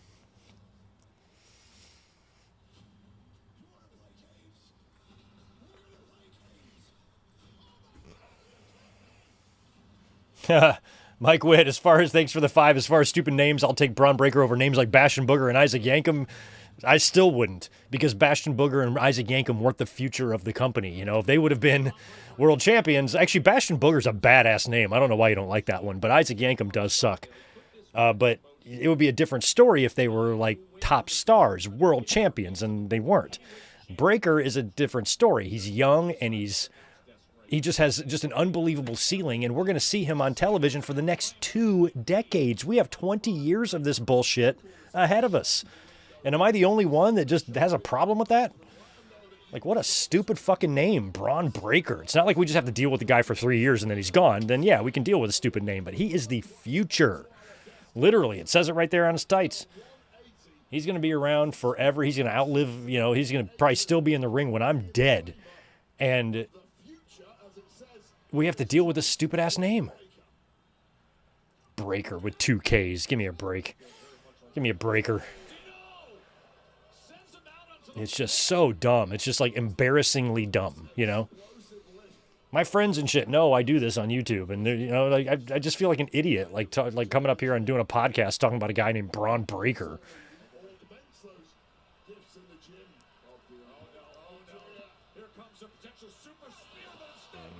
That's just a super shoulder tackle there.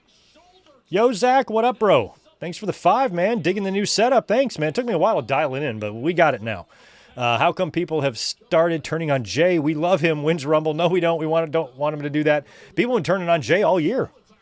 I feel like since the Rumble, I remember the night of the Rumble, people were not happy about him winning. Or beating Gunther, for that matter. Jay has had some detractors all year, to the point where it was even featured on, they kind of even mentioned it on the Unreal, where they're acknowledging some of the limitations he might have in the ring and stuff. I don't dislike Jay, but I don't like him as much as, the fans seem to during his entrances. I do recognize the problem with his ring work, and it can be a little slow and a little boring at times and not very crisp. It lacks a crispness to it. He has a dull way of working right now that's hard to not see. So I guess that's it, but unfortunately fans are such assholes, they take it to such obscene levels. People making Twitter accounts of Jey Uso sucks, like that's a little bit of a waste of time. But somebody like Jay, you know, and the way WWE pushes him, I'm not surprised that fans turn on him a little bit. Or certain fans do. All right, LA Knight here on the offensive here with Breaker. We got at least what, 15 years separating these guys in age, maybe more.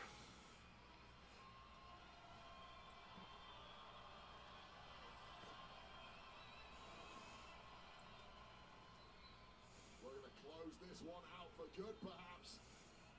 He has been in so many big matches. Here we go. Oh, he was going for the BFT. The look in his eyes. Oh, man, that knee from Breaker. Barry, what up, bro? Been worse. Nuh-uh. WWE had a WWE champion named after gas. Diesel is not worse than Braun Breaker. No way. Diesel wasn't one of my favorite names. It was way better than Braun Breaker. If Braun Breaker's name was Diesel, I'd be fine with that. If his name was Braun Diesel or Rex Diesel, then I'd be fine with it. I wouldn't hate it as much. Another name that I think is really dumb is Roman Reigns. I hate it. Oh! Breaker went up for his running Frankensteiner, right? But I think Roman Reigns is another name that I just never liked. I thought it was stupid. It sounded stupid. Too cartoony.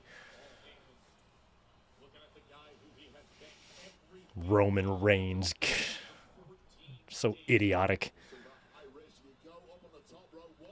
But Breaker is Breaker is the cream of the crop when it comes to just what? What does this name even mean? Braun Breaker.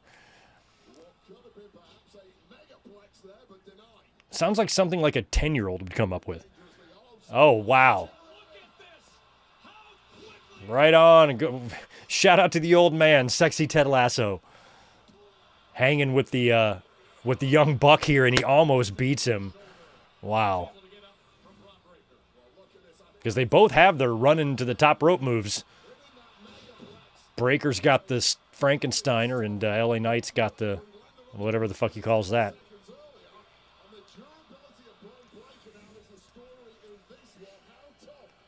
And the fact also that Braun Breaker is a Steiner is also frustrating. Like, well, he doesn't want to use the name, but people already know that he's Rick Steiner's son. So it doesn't matter. It's not like they're hiding it. So what's the difference if he uses the name or not? We all know he's the son of Rick Steiner. So what's the point of not using the name, you know? Especially when the name sounds badass.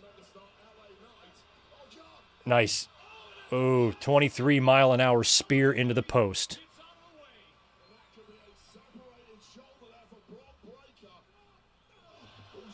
LA Knight takes out Bronson Reed.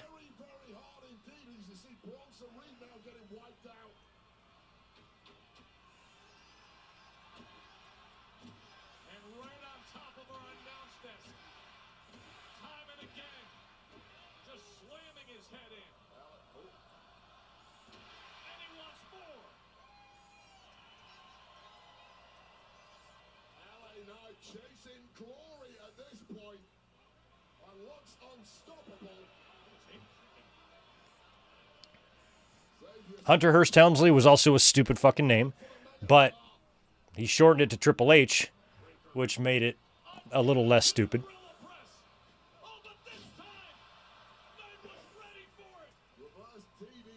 Yeah.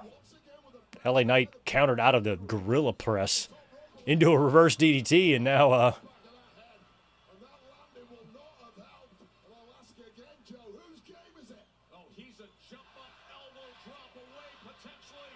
oh, wow. That was all excellently executed there. And he beats him. And excellent camera angle, too, on Breaker nipping up there. I thought he was going to kip up and hit him with the Frankensteiner. It was over in a flash. LA Knight was in control, and then just like that, he's lost.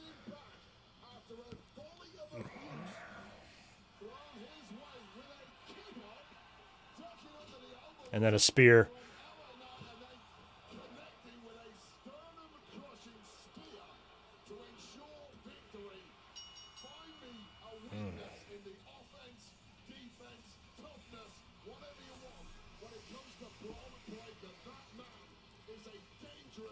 That's exactly what the vision envisioned.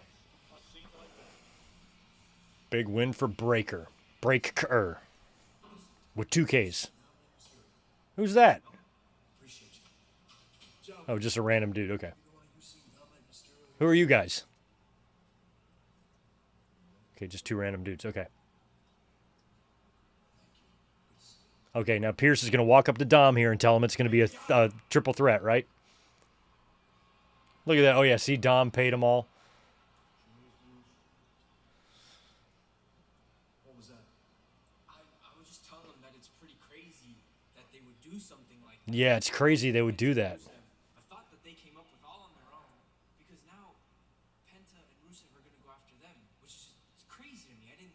It's crazy. They thought that through, to be honest. All on their own. That's what they said in Spanish. What's wrong with Espanol? In Espanol. I love Dominic. He is so fucking great. I would have not thought that little shy kid had this in him to be this glorious. At Saturday night's main event, you were going to defend this Intercontinental Championship against Penta and Rusev. In a triple threat. In a triple threat match. No hablo inglés.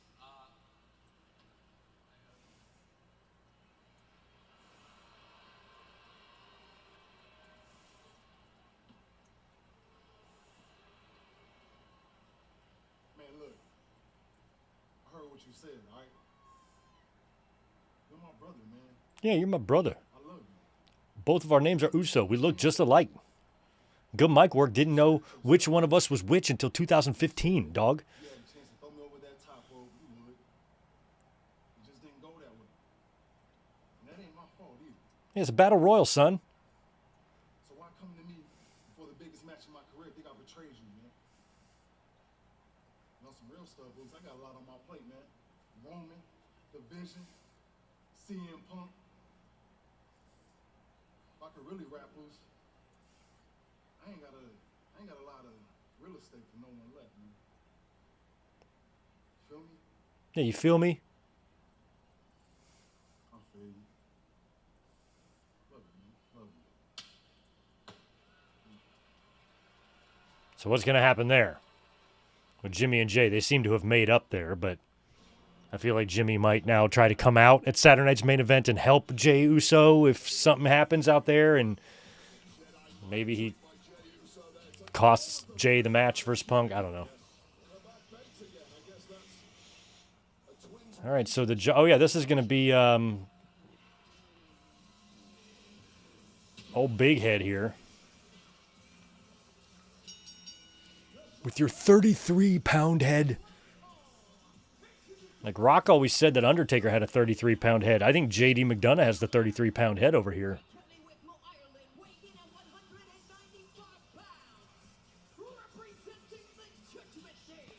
Mike, thanks for the 5. My favorite Thanksgiving Day foods. Yours are homemade stuffing and deviled eggs. When I was a kid, I read that and I said deviled eggs, and they laughed their asses off at me. Deviled eggs.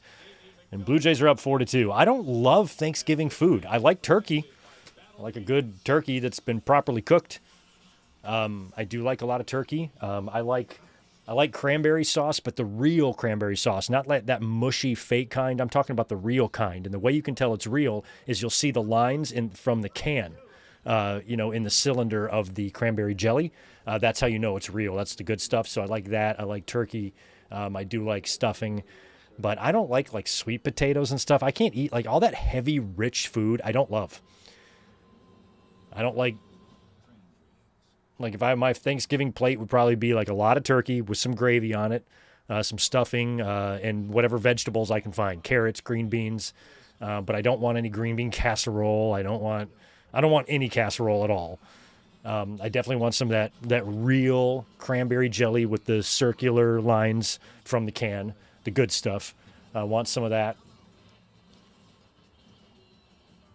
But that's like about it. All the traditional stuff like sweet potato pie and none of that shit's for me. I'll eat some mashed potatoes. That's fine.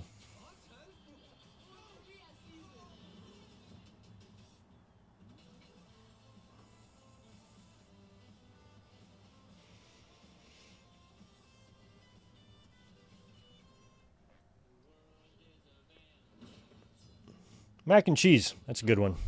I do like a good homemade mac and cheese. I make a good homemade mac and cheese. I'll make it for you guys if you all come over.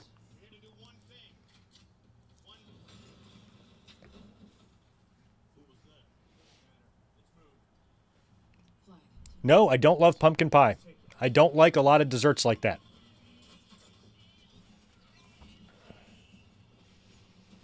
Pumpkin pie's weird. I'm just not a fan. I can eat one bite of it, but then that's it. I can't sit and eat a whole piece. And I also don't like whipped cream. So I never want like whipped cream on any of my desserts. I just don't like it. I'm weird. I'm very weird. Yeah, I'm not a big sweets guy. I'll eat cookies and brownies and shit. Like I'll eat sweets, but I can't like eat pies and like lots of like decadent sweets. I just don't. I'm more of a savory guy.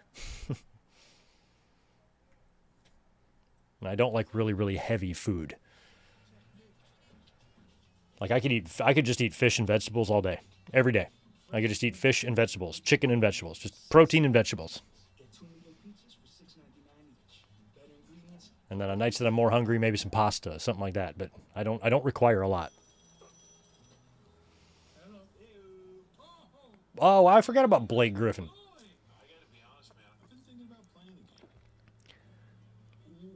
I love that this is an NBA. This is a gambling. There's a gambling hotline to call, and it's like it's their FanDuel, and it's an NBA, and NBA is going through all their gambling scandal right now. I'm a little sad about Chauncey Billups, as he did bring a title back to the Pistons in 2004, and was awesome. God, look at fucking New York City, man. That city is big. Tickets are on sale now at Ticketmaster. MSG, the Mecca, John Cena, his final Raw, November 17th. What's the short building next to MSG?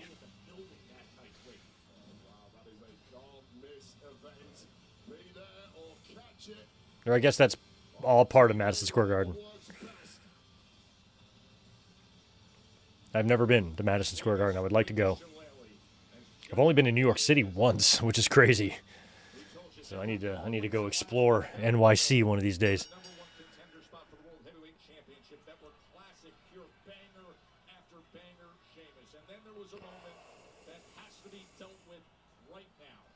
But I kind of like my palm trees and fish tacos. I don't know if I want taxi cabs and rude people. Kind of like my chill vibe down here.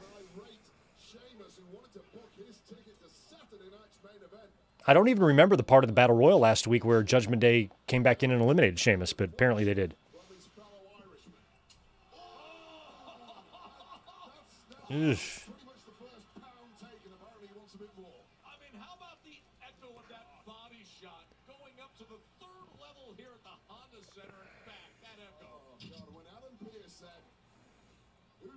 Sheamus tonight out of YouTube. Finn Balor backed up.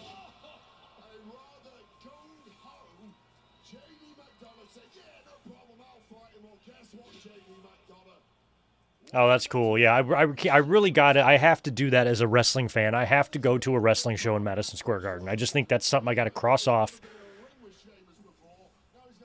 I do want to make a trip up to New England, to that part of the country here in the next few years, because I wanted to do something with some of my dad's ashes, as he spent a lot of time up in Cape Cod. So if I ever do that, if I ever get around to do that, I'll combine the trip, and maybe I can combine it with a wrestling show, hit New York on the way back, and go to a wrestling show or something. I need to do that like in the next 5 years.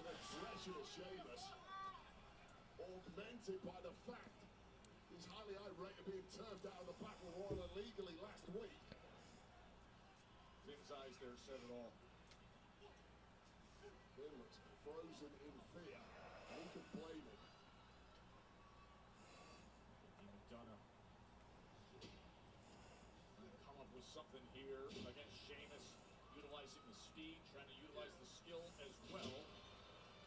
Nice. He just goes to the back of that left leg, chops down the big man, and then drives a forearm right to his back. Jesus. Steps right over him. Oh no, don't turn your back on Sheamus. Oh. Down, didn't he? Finn Balor got a straight boot on that one too. Should have known better, Finn. Heading out this way, Oh, yeah. I had a Jersey Mike's yesterday. Everywhere I've ever lived, I've had a Jersey Mike's across the street from me. And this place is no different. And so I got one right across the way here. Very close. 4-minute round trip. So I usually just go right on the app on my phone. I order it, wait a few minutes, cruise over there, grab it, cruise home. Jersey Mike's is extremely convenient. But to give you an idea what kind of a small eater I am, I just get the minis. I don't get the regulars or the giants. I just like the mini subs. There's a perfect size sandwich. It's got the 2 end pieces on it. It's so good. They're so perfect. I like the minis. I don't even like the regulars. The minis are just like on a roll. And it's a perfect amount of food for me. For 170-pound me.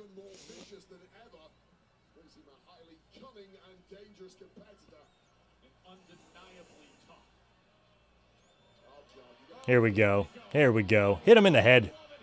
I was going to say, is Balor going to... We know Balor's going to interfere, right? But is he going to interfere to such a degree where he helps JD win?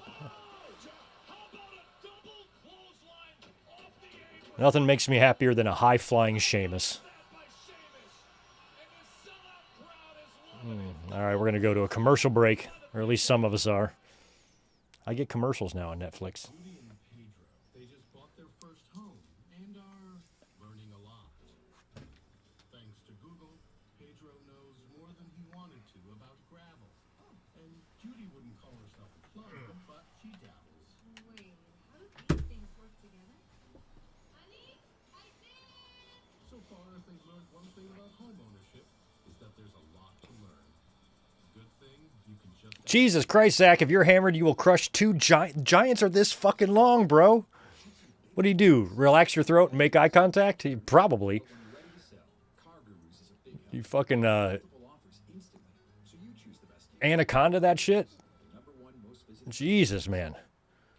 But I do like I like the club. I get a number 9. It's like a club supreme. It's got like roast beef, turkey, and bacon. And I don't really love Swiss, so I sub out Swiss for provolone, and then I add like pickles and pepperoncinis. Mike's Way is fine. All the shit they put on it is fine.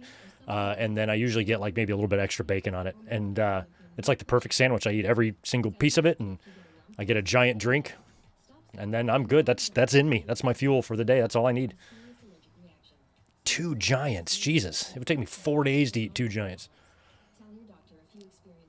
But I never go in there and like wait in line, because whenever I do, somebody inevitably gets a giant Italian, which has like 45 meats on it. So the motherfuckers, they're slicing all day. So I never go in unless I order online. I want it ready for I just want to walk in, grab it, and out the door. Ask your healthcare provider about Zepbound. Explore savings options today. Get new Little Caesars cheesesteak crazy puffs. They're so good, we ran here to tell you. We ran here. Try new cheesesteak crazy puffs for $3.99. Little Caesars is the real deal. Pizza, pizza. Jose, how do I take my coffee? These days, in a cup. No, I actually don't drink coffee at all.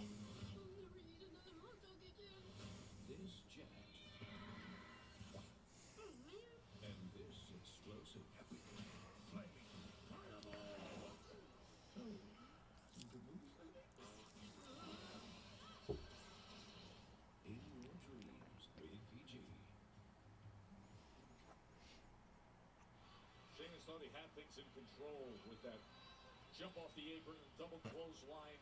Yes, I believe I am 2% Latino. I wasn't always, but when I moved to San Diego, I'm so close to Mexico. It's all in the water here, so the longer you live here, the more percent Latino you become. And I think I'm about 2% now.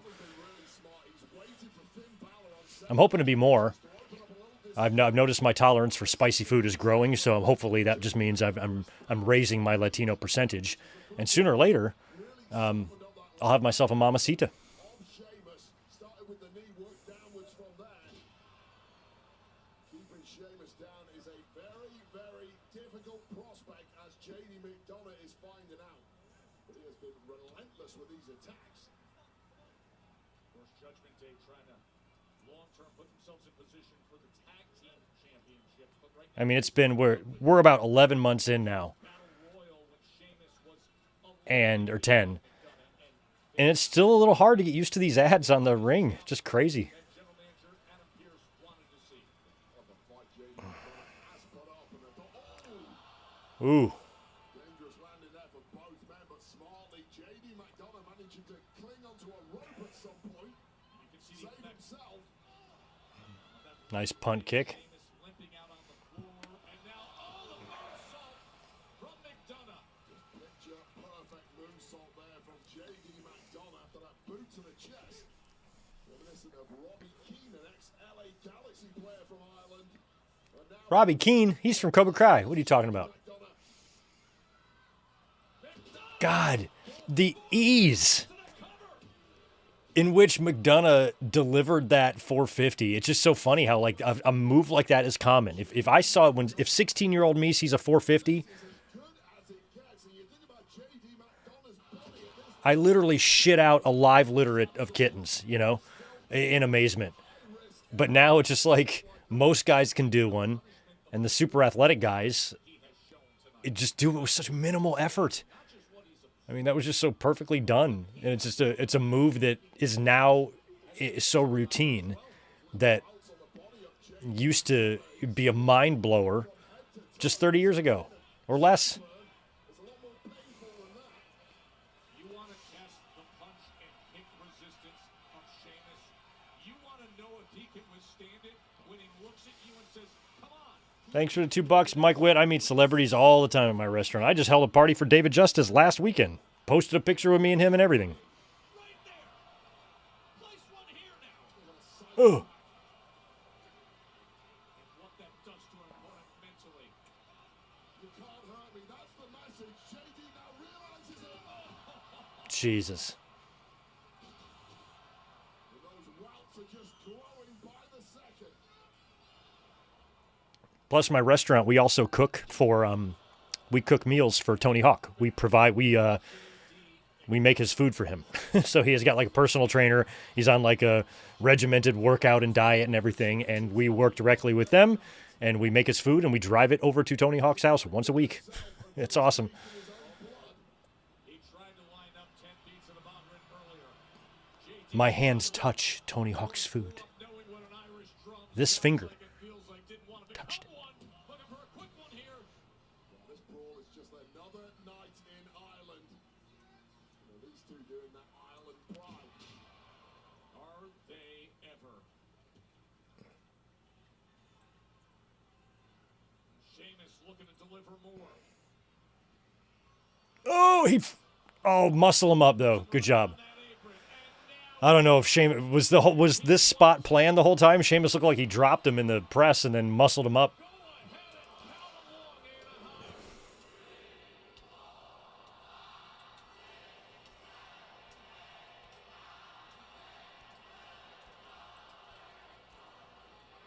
And 14. I think we got to 14. 14 on the Sheamus clubs. For that one, and there was nothing he could do to save his protege, JD McDonough.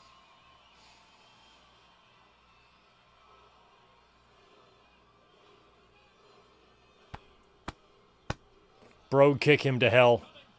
No. Well, JD McDonough needed all of his pace and reflexes there, just about catching. Mike, I have not seen Dom or Ray, but Elizabeth has. Elizabeth has seen Ray at the casino where she worked for over 20 years, and she just actually quit there about 2 months ago or less. Instantly run ragged in this one. She jumped ship to FedEx. Two men who walked down the aisle, unsurprisingly so. Oh my Oh, my God. Dragged the Sheamus into a high cross. He turned him around. Oh, Oh, my God. tosses him across the ring. I landed on the back of the A running razor's edge. Yep, there's Balor. Look at Balor. So sneaky. So smooth and sneaky. no choice. The match was over there. If it had not done that, it was game over. It's my nickname, by the way. Smooth and sneaky. Even if the referee did not. Sheamus eyeballs spin. Oh yeah, I didn't know that Tony Hawk had issues with his parents. A lot of kids who become famous have that. I met Tony Hawk a bunch of times when he's been in, and it's crazy. Like his hands, like I've shaken his hands a bunch of times, and he's got these big banana fingers because of probably all the broken knuckles. Like his hands are gnarled. You know, like just from probably all the falls and all the skateboarding. All the times he's fallen or broken a finger, broken a knuckle, broken a hand, landed on his hand, scraped his hand. You know, like his hands are just busted mitts. Now McDonough's going to have a problem. Yeah, McDonough's not heavy enough to break that table.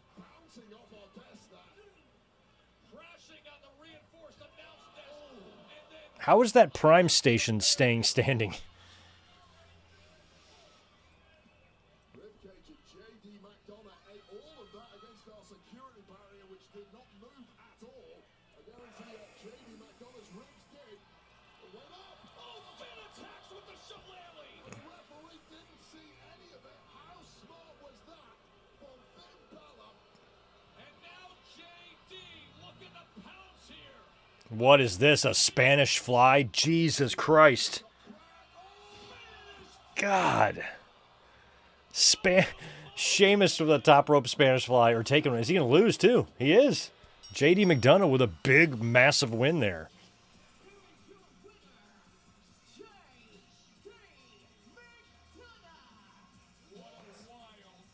Wild conclusion, Wade. What a war that was. And I criticized JD McDonough earlier, saying he had the gung-ho approach. Drop your phone, get away from all your devices, go grab a pen and paper, go out in the yard where nobody else is around, and try to write down the word shillelagh. And then come back inside, take a picture of it, tweet it to me. I want to see what you came up with. But you can't use any help. No Google, no spell check, no phone a friend. God, look at that. Spanish fly. 80-pound competitor in Sheamus from the top rope got McDonough a massive, massive win that I don't think anybody was anticipating. What a performance. Incredible. Or go outside and write, Matthew McConaughey loves shillelaghs. Victory, JD McDonough.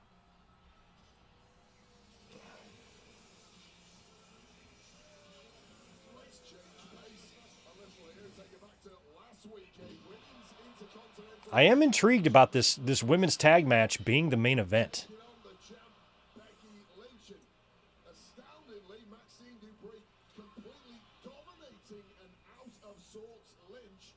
Maxine was closing in on victory. Becky Lynch trying everything she could manage to cling onto that championship. Becky Lynch looked like a beaten woman. But then Becky Lynch snapped. Got herself And then right after this match last week, Becky got into it with Paul Heyman. vicious beat. I thought this was going to lead to Becky and Maxine on Saturday night's main event. It still might. Oh, yeah. Yeah, he's going to do it right now. A week off after what happened last week.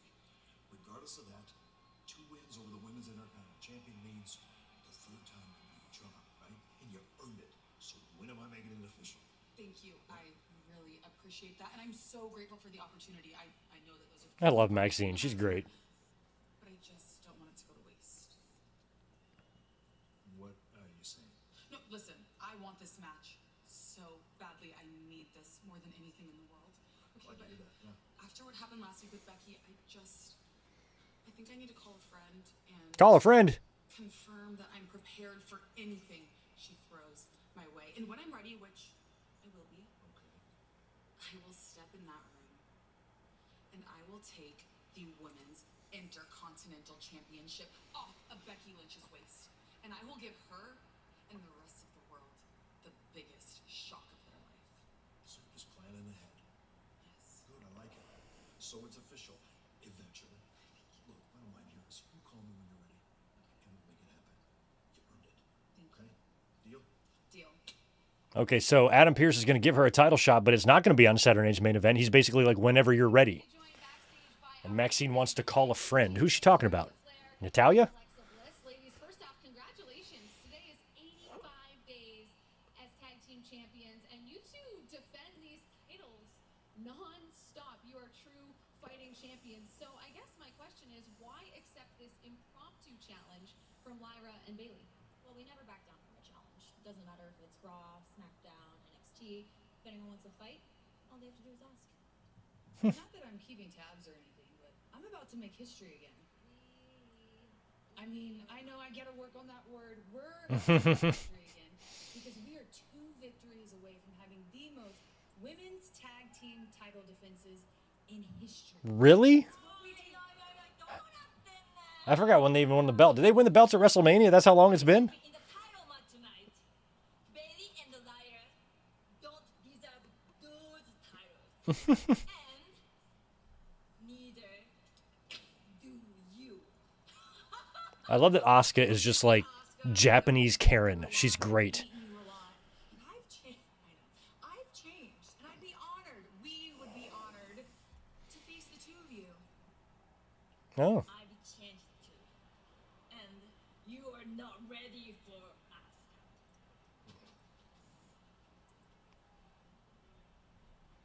So Charlotte and Alexa are basically like, yeah, we'll take you on.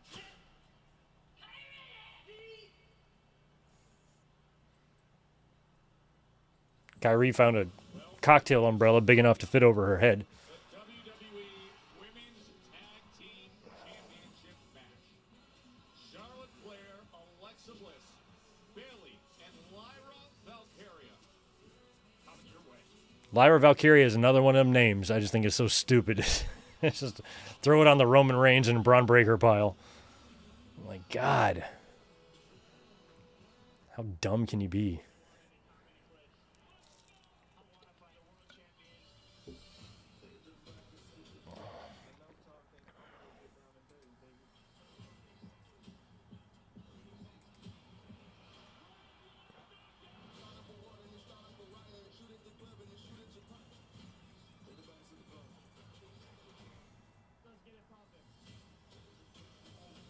Right on. For those just tuning in, we are just about ready now for the main event, which is going to be the women's tag team titles. They're putting Charlotte and Alexa against Bailey and Lyra in the main event here, which makes me wonder if we're going to get something happening here. Like, is this going to be where we finally have Bailey break out into that heel?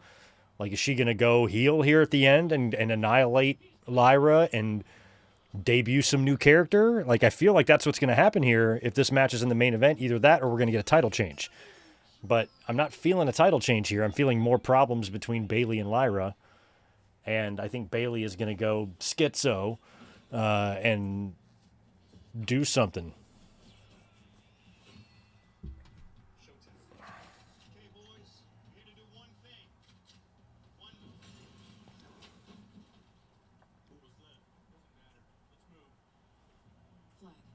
All right, it's 4-3 now. Blue Jays are ahead of the Dodgers. God, I do not want the Dodgers to win the World Series. I do not like them.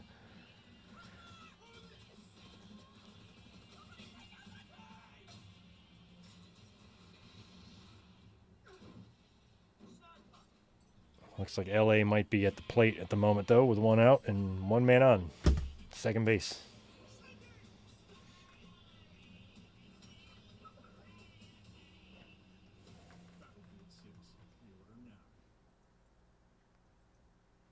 Thank you for 2 more, Mike. As always, AJ versus Becky at Survivor Series, maybe. AJ was pulled from a Raw ad. I think it might have been from Madison Square Garden. And so people are thinking that maybe WWE wants to try to have that be a surprise because she has not been seen since that mixed tag match, and she did sign a contract, so it wasn't like a one-time deal. She's actually coming back. And the fact that they haven't used her, I don't know why. So she's got to be back at some point.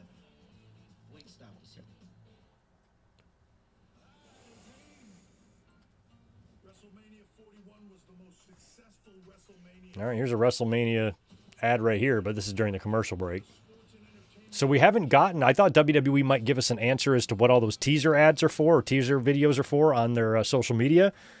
But it was kind of leaked today that it was just going to wind up being a WrestleMania 42. Okay, there's another one now. And this is Triple H pouring a drink, I guess. Or a glass of liquor. Okay, so now there's another one. Triple H is posting, pouring liquor. And this was right before Raw went live tonight. So I still don't know what any of this shit is for. It shows a Hall of Fame ring I guess it's going to be Paul Heyman. I don't know. What the fuck? But Triple H is posting it too, so it's feeling like it's likely WrestleMania. World Heavyweight Champion at Saturday night's main event. So Punk earlier tonight turn to Jay and say, how far are you willing to go? The IC title's a triple threat. Super glued the timekeeper's hammer to his hand, please. Dirty Thomas wins every trick. Now Penta and Rusev join in for a triple threat wave. And Jade Cargill launched a heinous assault on the WWE Women's Champ Tiffany Stratton. Damn, it's 4-4. I knew it. I saw that man on second. Head-to-head for the gold at Saturday night's main event this Saturday. And the big one, the last we saw of Cody Rhodes, he was viciously claymored by Drew McIntyre. They've been brawling for weeks. Now they fight for the undisputed WWE Championship on Saturday night's main event. So Drew is just going to lose yet another opportunity here? Like, what's going to happen? Is he going to win the title? Is Drew McIntyre and CM Punk both going to walk out as champions on Saturday night's main event? But I make no mistake about it. 2026 is going to be my last year. I know I get it. But as of right now, we are the tag team champions of the world. Damn right you are. So, whatever worthy opponents that you have for us, bring them up, man. We'll keep this ball rolling. We want to face them soon. I love the way that sounds. In fact, I was thinking about this. Pierce. You too busy back here to see me handling Sheamus. Judgment Day needed their business handled. We did that. You know how Okay, so now this is where they're going to get the rematch. Pierce is going to book it right here. For you, Adam, we would like our tag team rematch. Please. Finn, we would like our tag team rematch. Please. Finn is hilarious. Not a bad idea. I did say deserving opponents, but you guys are not. Oh, but let's keep it hot. What do you think, Dragon? Hot. Hey, me encanta. And if you want to keep this hot, aquí me tienes. Soy el calor. I am the heat. I am the fire. He is the heat. He is the fire. Vamos a demostrarles. Let's show them. All right, tag team title rematch next week. It's going to be AJ and Dragon Lee taking on Big Head and Balor. Balor and Big Head. They should totally do a skit or a spoof. Balor and Big Head. See you next week, boys. Guess so. Don't cry. Don't cry. the shortest reign of your career, AJ. And the only one of yours.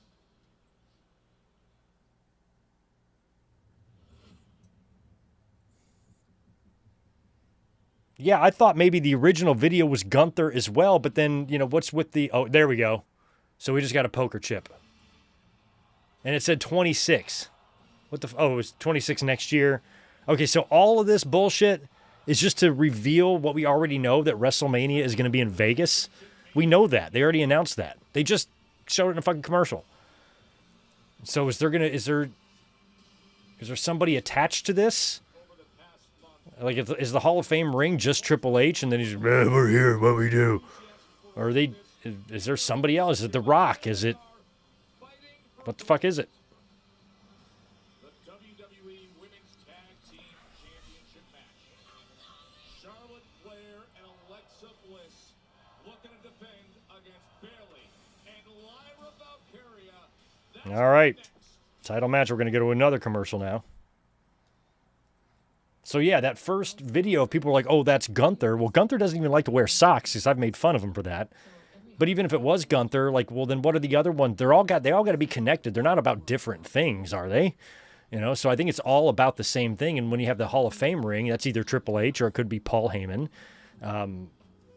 So it's either something for the Vision or it's something for WrestleMania 42. But they just dropped another teaser there here on Raw with a poker chip falling with the number 26 on it. So I'm assuming it's just something about WrestleMania in Vegas next year, unless there's some added announcement that's coming with that. Like if it's going to pan up and reveal The Rock, that he's going to be a huge part of this year's WrestleMania. But I don't know.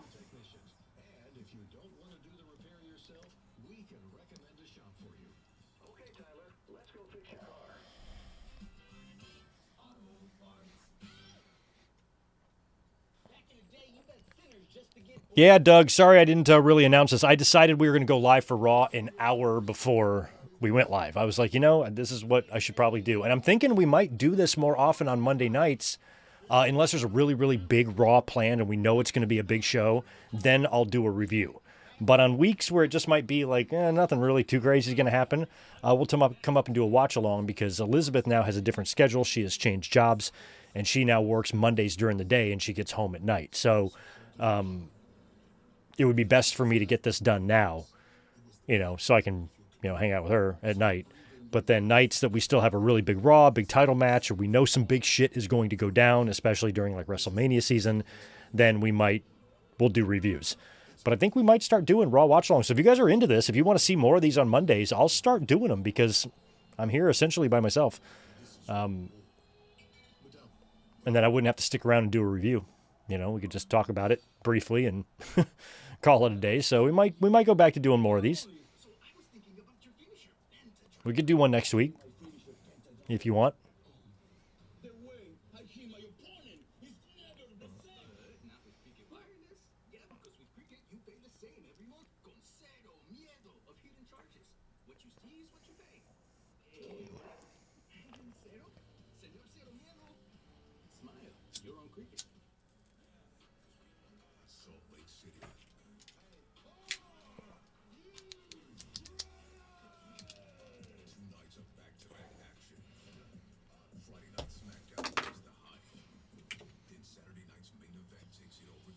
Yeah, Zane, I'm guessing the clue...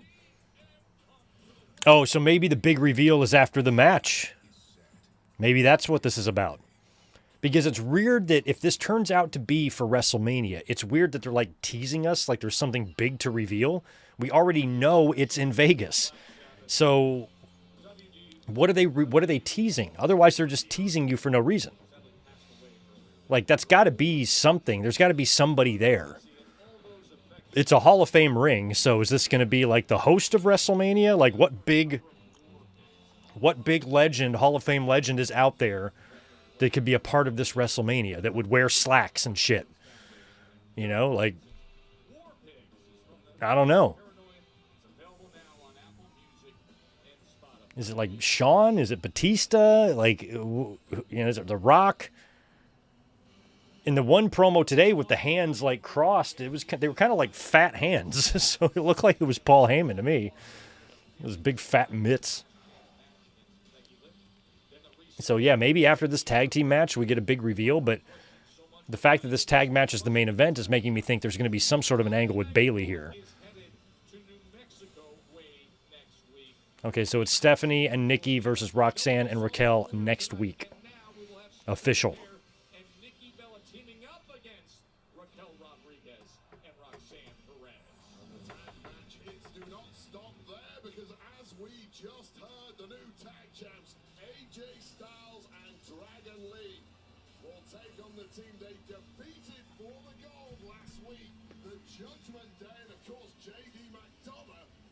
All right, tie game, top of the sixth there. Chiefs are up by 2 touchdowns on the Commanders.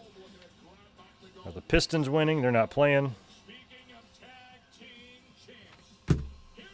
Here comes Charlotte and Alexa.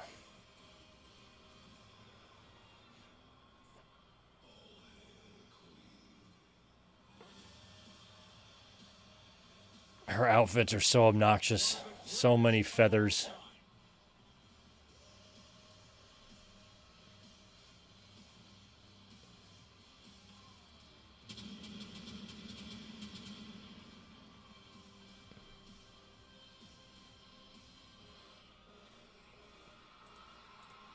And here comes Alexa.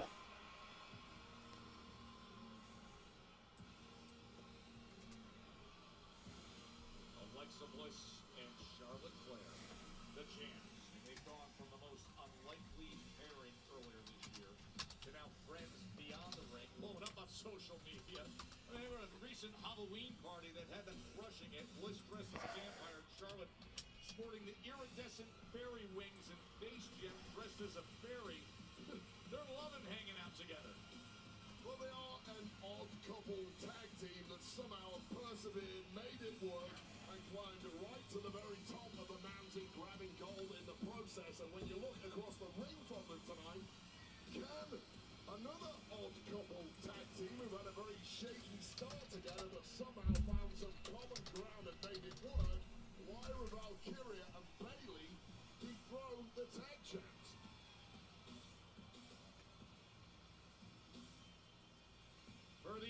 official introductions of our championship main event.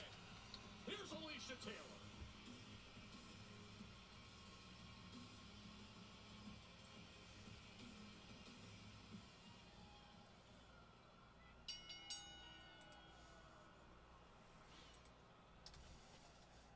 The following contest is scheduled for one fall and is for the WWE Women's Tag Team Championship.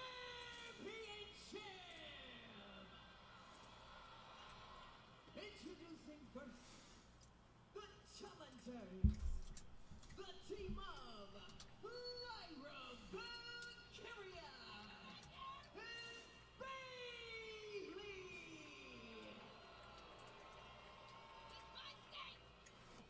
My state. Their opponents, they are the WWE Women's Tag Team Champions, Alexa Bliss and Charlotte Flair.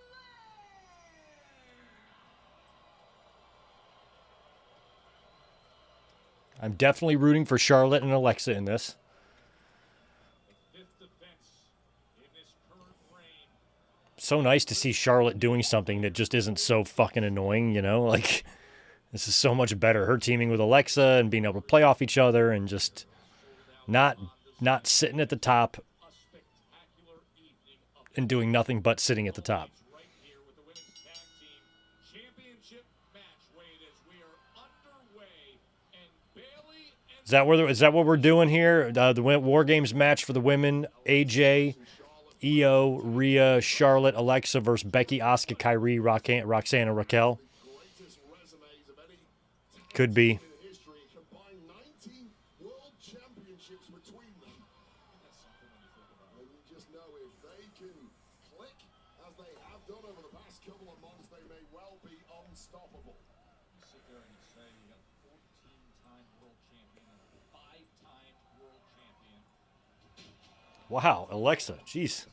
Likely pairing, and yet week after week you see them growing with their friendship, their admiration, and constantly together. You know, I'm talking to Charlotte earlier today. She said, "Listen, I'm finding myself hanging out with her friends and No, it wasn't Triple H pouring the drink. Triple H posted the video of the person pouring the drink, and I think somebody said it was Triple H, but it was just Triple H posting it. So it doesn't show any faces. It just shows hands pouring liquor into 3 or 4 glasses. So I don't know what the fuck it means. Certainly click, and they haven't looked back. And the same seems to be true over the past couple of weeks for Lyra and Bailey, but this is really the acid test for this newer duo. What's social media saying about it? Level of Charlotte Flair and Alexa Bliss, who now have a taste for gold and are not ready to give it up. of course, it was Bailey always pushing ahead when it came to teaming up and getting opportunities like this. You saw what she did on social media to get this tag team challenge and was quickly accepted by Charlotte Flair and Alexa Bliss. Flair and Bliss are clearly fighting champions. Anyone who wants an opportunity will grant them to you. Kabuki Warriors are a little upset. Trying to see if anybody's got any ideas on the Jumped teaser there. their words. Who got this opportunity ahead of them. They may well be waiting in the wings for whoever the victor may be down the line. But right now, championships up for grabs. Charlotte able to get on the way, but then eats that elbow from Lyra Valkyria before coming up with the kick. Fireflies are out in force and they're loving what they are seeing from the tag champs here. Big flare chop.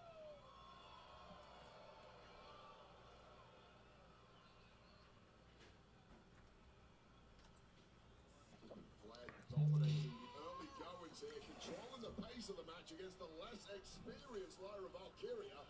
Everybody's getting a boot from Charlotte. Spinning kick right to the midsection, and now a striking combination from Valkyria. Sometimes newer superstars like a Valkyria can be eaten up in the moment against someone with the kind of resume that Charlotte Flair has, but not this Lyra Valkyria. Oh, and the drop kick through the ropes for Lyra Valkyria. And Yeah, big high five. All right, Bailey and Lyra on the same page for right now, but I swear, with this match being in the main event, that it's got to be in the main event for a reason. It's not going to have some just DQ run-in finish and then the show goes off the air. Fuck that. Something's going to happen.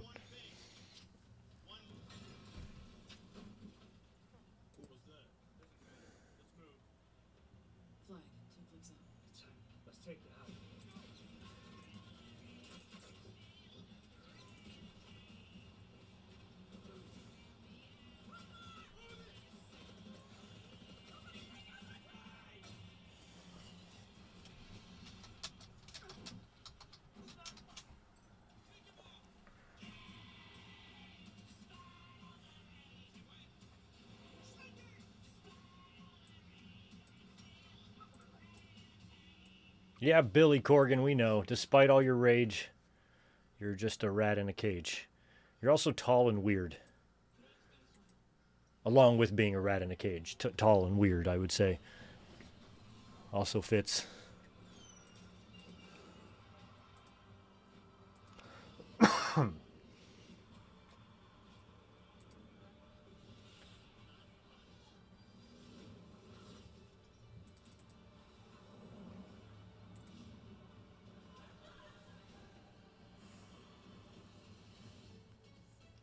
Joshua, I don't talk to people who are late. Sorry. I'm kidding. I'm doing great. Glad you made it. And don't worry about being late because I didn't tell anybody I was doing this. I just came up. I just decided like an hour beforehand. Made a quick little announcement anywhere I could, and whoever shows up, shows up. But we might start doing more of these on Mondays now. Because watch-alongs are going to fit in better with my schedule than doing reviews. So we might save reviews for the big shows or save reviews for like weeks where I'm not up here doing a podcast. Like if there's a pay-per-view on a Saturday or something and we don't do a podcast, we'll do one on Monday. We'll balance it out.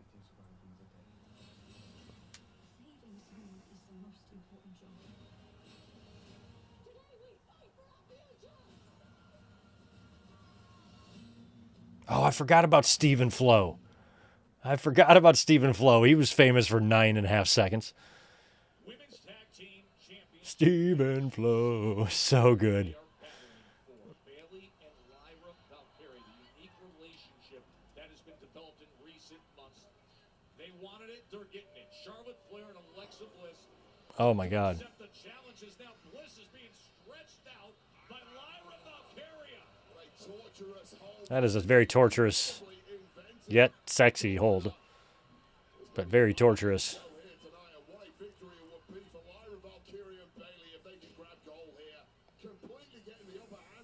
Oh, my God. Jesus, I got shoulder problems, so when I see, like, crucifixes and stuff, I literally feel the pain in my shoulders, especially my right shoulder.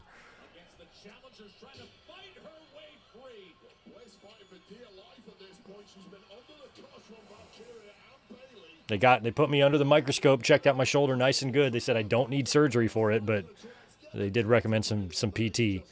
But I'm just happy I don't need surgery. But I'm just living with constant pain in my shoulder. It fucking sucks. Oh. Late kick out there from Alexa Bliss, and you get the sense that Bailey and Lyra Valkyrie are inching closer to the goal here. Tag Team Championship match that Bailey desperately wanted. Put forth the challenge. I've always been a Pearl Jam fan. Still am. At the Honda Center, would you look at Alexa Bliss, but instead, oh, she does land it. The double DDT. I like their early stuff the best, obviously. But they had some, stuff that came around in the mid-2000s wasn't so bad. I've always liked Pearl Jam.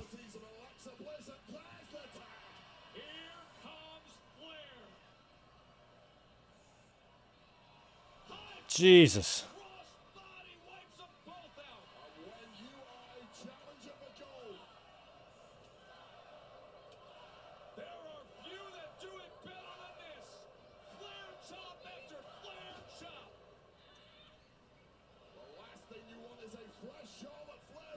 Oh, Charlotte with the front flip. She's on a roll. Charlotte, you're much more easy to stomach when you're just not hogging up top spots. Control of the match, guarding those tag championships on her own. Alexa Bliss is down. Alexa Bliss may be out. But Charlotte might have to win this one solo. Something she is more than capable of doing. The offense that Charlotte Flair has been able to string together, it could put Oh, she's going to double moonsault him. Hell yeah. And her weird... She's got that froggy-looking moonsault, though. I hope she doesn't come down with a knee on one of their faces. They're either going to move or something's going to have to happen here. No, they're going to take it. They're going to take this moonsault. Oh, perfect. Nope, Lyra kicks out, but Charlotte hit that perfectly. Game-changing queen of this entire industry, looking as good as ever. Connected perfectly on both opponents with that one, and somehow Valkyria with just about enough left in the tank to kick out, but for how much longer? big boot to deal with Bailey on the apron. Oh, that gave Lyra just enough time to recover. Just enough, Wade. Valkyria really needs this tag, and something has snapped inside Bailey. Get your ass over here, Lyra. Come on. Idiots! Bailey demanding a tag now. The intensity of Bailey. This is the Bailey that at times has confused Lyra, but has helped her out as Oh, the big knee from Bailey. Control this side of Bailey. You have a great pathway to the gold. And Charlotte draped over that second rope as Bailey continues with her assault. Oh, God. nice. Absolutely berserk. Bailey's on a roll here. Driving the elbow. Drop kicking Alexa Bliss off the apron. Well, Bailey finding that top gear just when it was needed. Finding a knee just when it was needed was Charlotte Flair. Bailey to belly. She hits it. To pound the gold right here. And Charlotte survives it. Such a late kick out there from Charlotte Flair. Oh, man, 95% of the locker room Oh, yeah. Bush League is a good song. going to be new tag. My favorite Pearl Jam song is State of Love and Trust. The unplugged version. Oh, my God. Will the reign of I think that's definitely my favorite overall, just rock out song is that one. Valkyria grab those championships. So Bliss has tagged herself in. And Bailey did not see it, I don't think, but taking a shot for good measure. Bailey, I think, thinks Charlotte Flair is still legal here. No doubt about it as Charlotte kicks free for a moment. And now, look, Oh. Oh. Favorite unplugged songs of all time are State in Love and Trust, Pearl Jam, Man Who Sold the World, Nirvana, which is a Bowie cover, and another cover, I'll Be There For You, Mariah Carey. looking for the sister Abigail Yeah. Oh, God. to retain. Oh, I cannot believe Bailey made the save. That was an unbelievable Sister Abigail. Incredible drama. Damn. Championship main event. I thought that was the finish. Charlotte Flair, they're brawling on the floor, which leaves it to Alexa Bliss.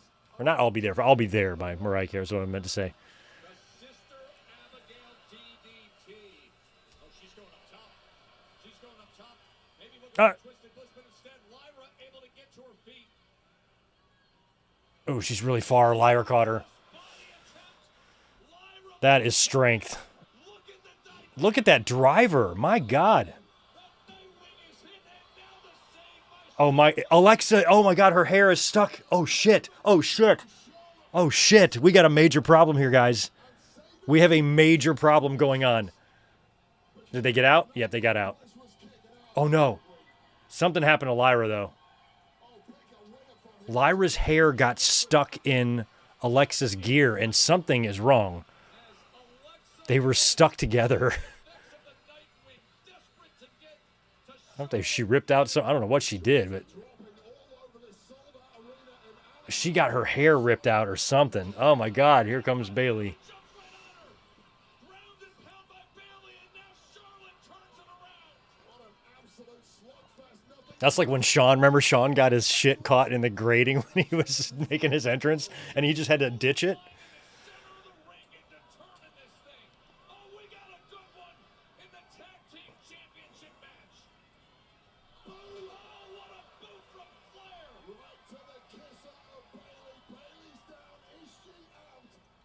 Oh, wow, figure four for the win, or is Lyra going to come in here and stop it?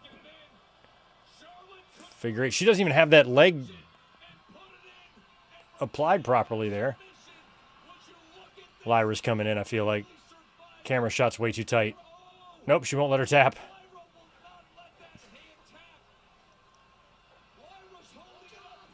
Oh, Twisted Bliss. So Bailey is legal, not Lyra. Oh, yeah, here we go. Boom. That's got to be the finish. Yeah, Bailey's legal. Nice. Oh, I love that. Charlotte leaned over and thanked Bailey. I always like when I can catch the thank yous.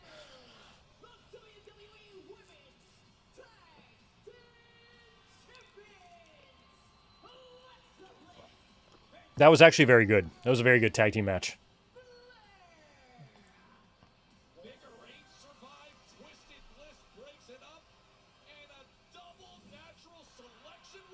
So I thought it was going to be Lyra, like, screwing up, or so I thought Bailey was going to snap or something, but if this is the way the show ends, that's fine. I thought we were going to get some sort of an angle. Oh, here come the Kabukis. Well, we're going to get an angle. Kabukis are here. So is this going to be the beginning of the War Games setup here? Now, Rhea Ripley is nursing a broken nose. She wasn't on the show last week. I don't know if she's here. We might hear her music right here play, and she comes out to close the show.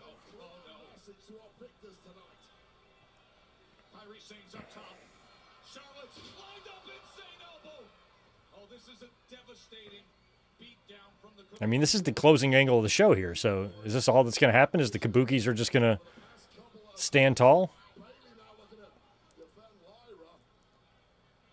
Okay, so Bailey runs off the Kabukis. Reform Damage Control.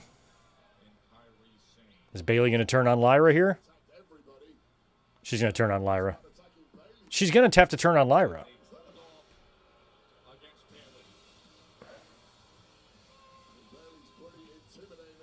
Like, is this really how the show's going to go off the air? We're going to get a heel turn here. I feel like Bailey's got to go.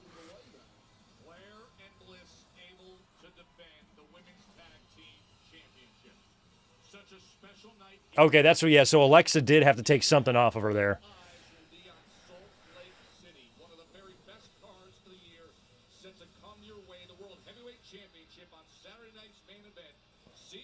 Got to make sure this is really, it's really over here.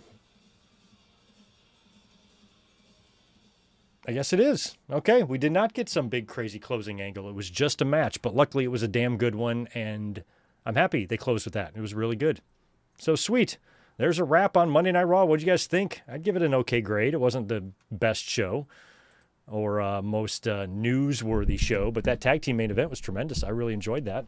And overall, it was fun to watch it with you guys, even if the show wasn't that spectacular, but I didn't really expect it to be because it's just the go home to Saturday night's main event. So it's going to be a busy week here for me. You will see some shorts hitting the channel this week. Other than that, we're going to be up here for a big weekend, a big Sunday, because I'm going to be too busy at work to be here for Saturday night's main event. So we're going to have to review that on Sunday afternoon. So we'll be up here for a quick review on Saturday night's main event and what happened there. Then we'll return later on Sunday night for a watch along. But you'll get some dropped content on the channel this week before we get to this weekend. But we should still be here for the podcast Saturday, though. We'll be here for the podcast Saturday. I just won't be...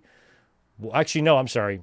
Scratch that. The podcast is going to be Sunday because we're going to catch up on all the wrestling news and talk about Saturday night's main event. So that'll all be happening on Sunday. So just keep that in mind. Yes, JD McDonough did impress me. That was a good point and a good match. I don't know what the point of the teasers were then. I thought we were going to get some answer to that tonight, but when you really read between the lines, it really does look like it's just a WrestleMania 42 teaser. But the Hall of Fame ring, it seems like it's somebody specific. Felt like it's Paul Heyman because the hands were fat. But now Triple H is posting stuff, so I don't know. I guess they're going to continue to tease us. We will find out. Do me a favor, hit the thumbs up button if you don't mind on the way out the door. And thanks for hanging out tonight on this impromptu stream. Didn't know I was going to do one. So those of you who were here, I appreciate it. Have a great rest of your Monday evening, and I'll be talking to you soon. Peace.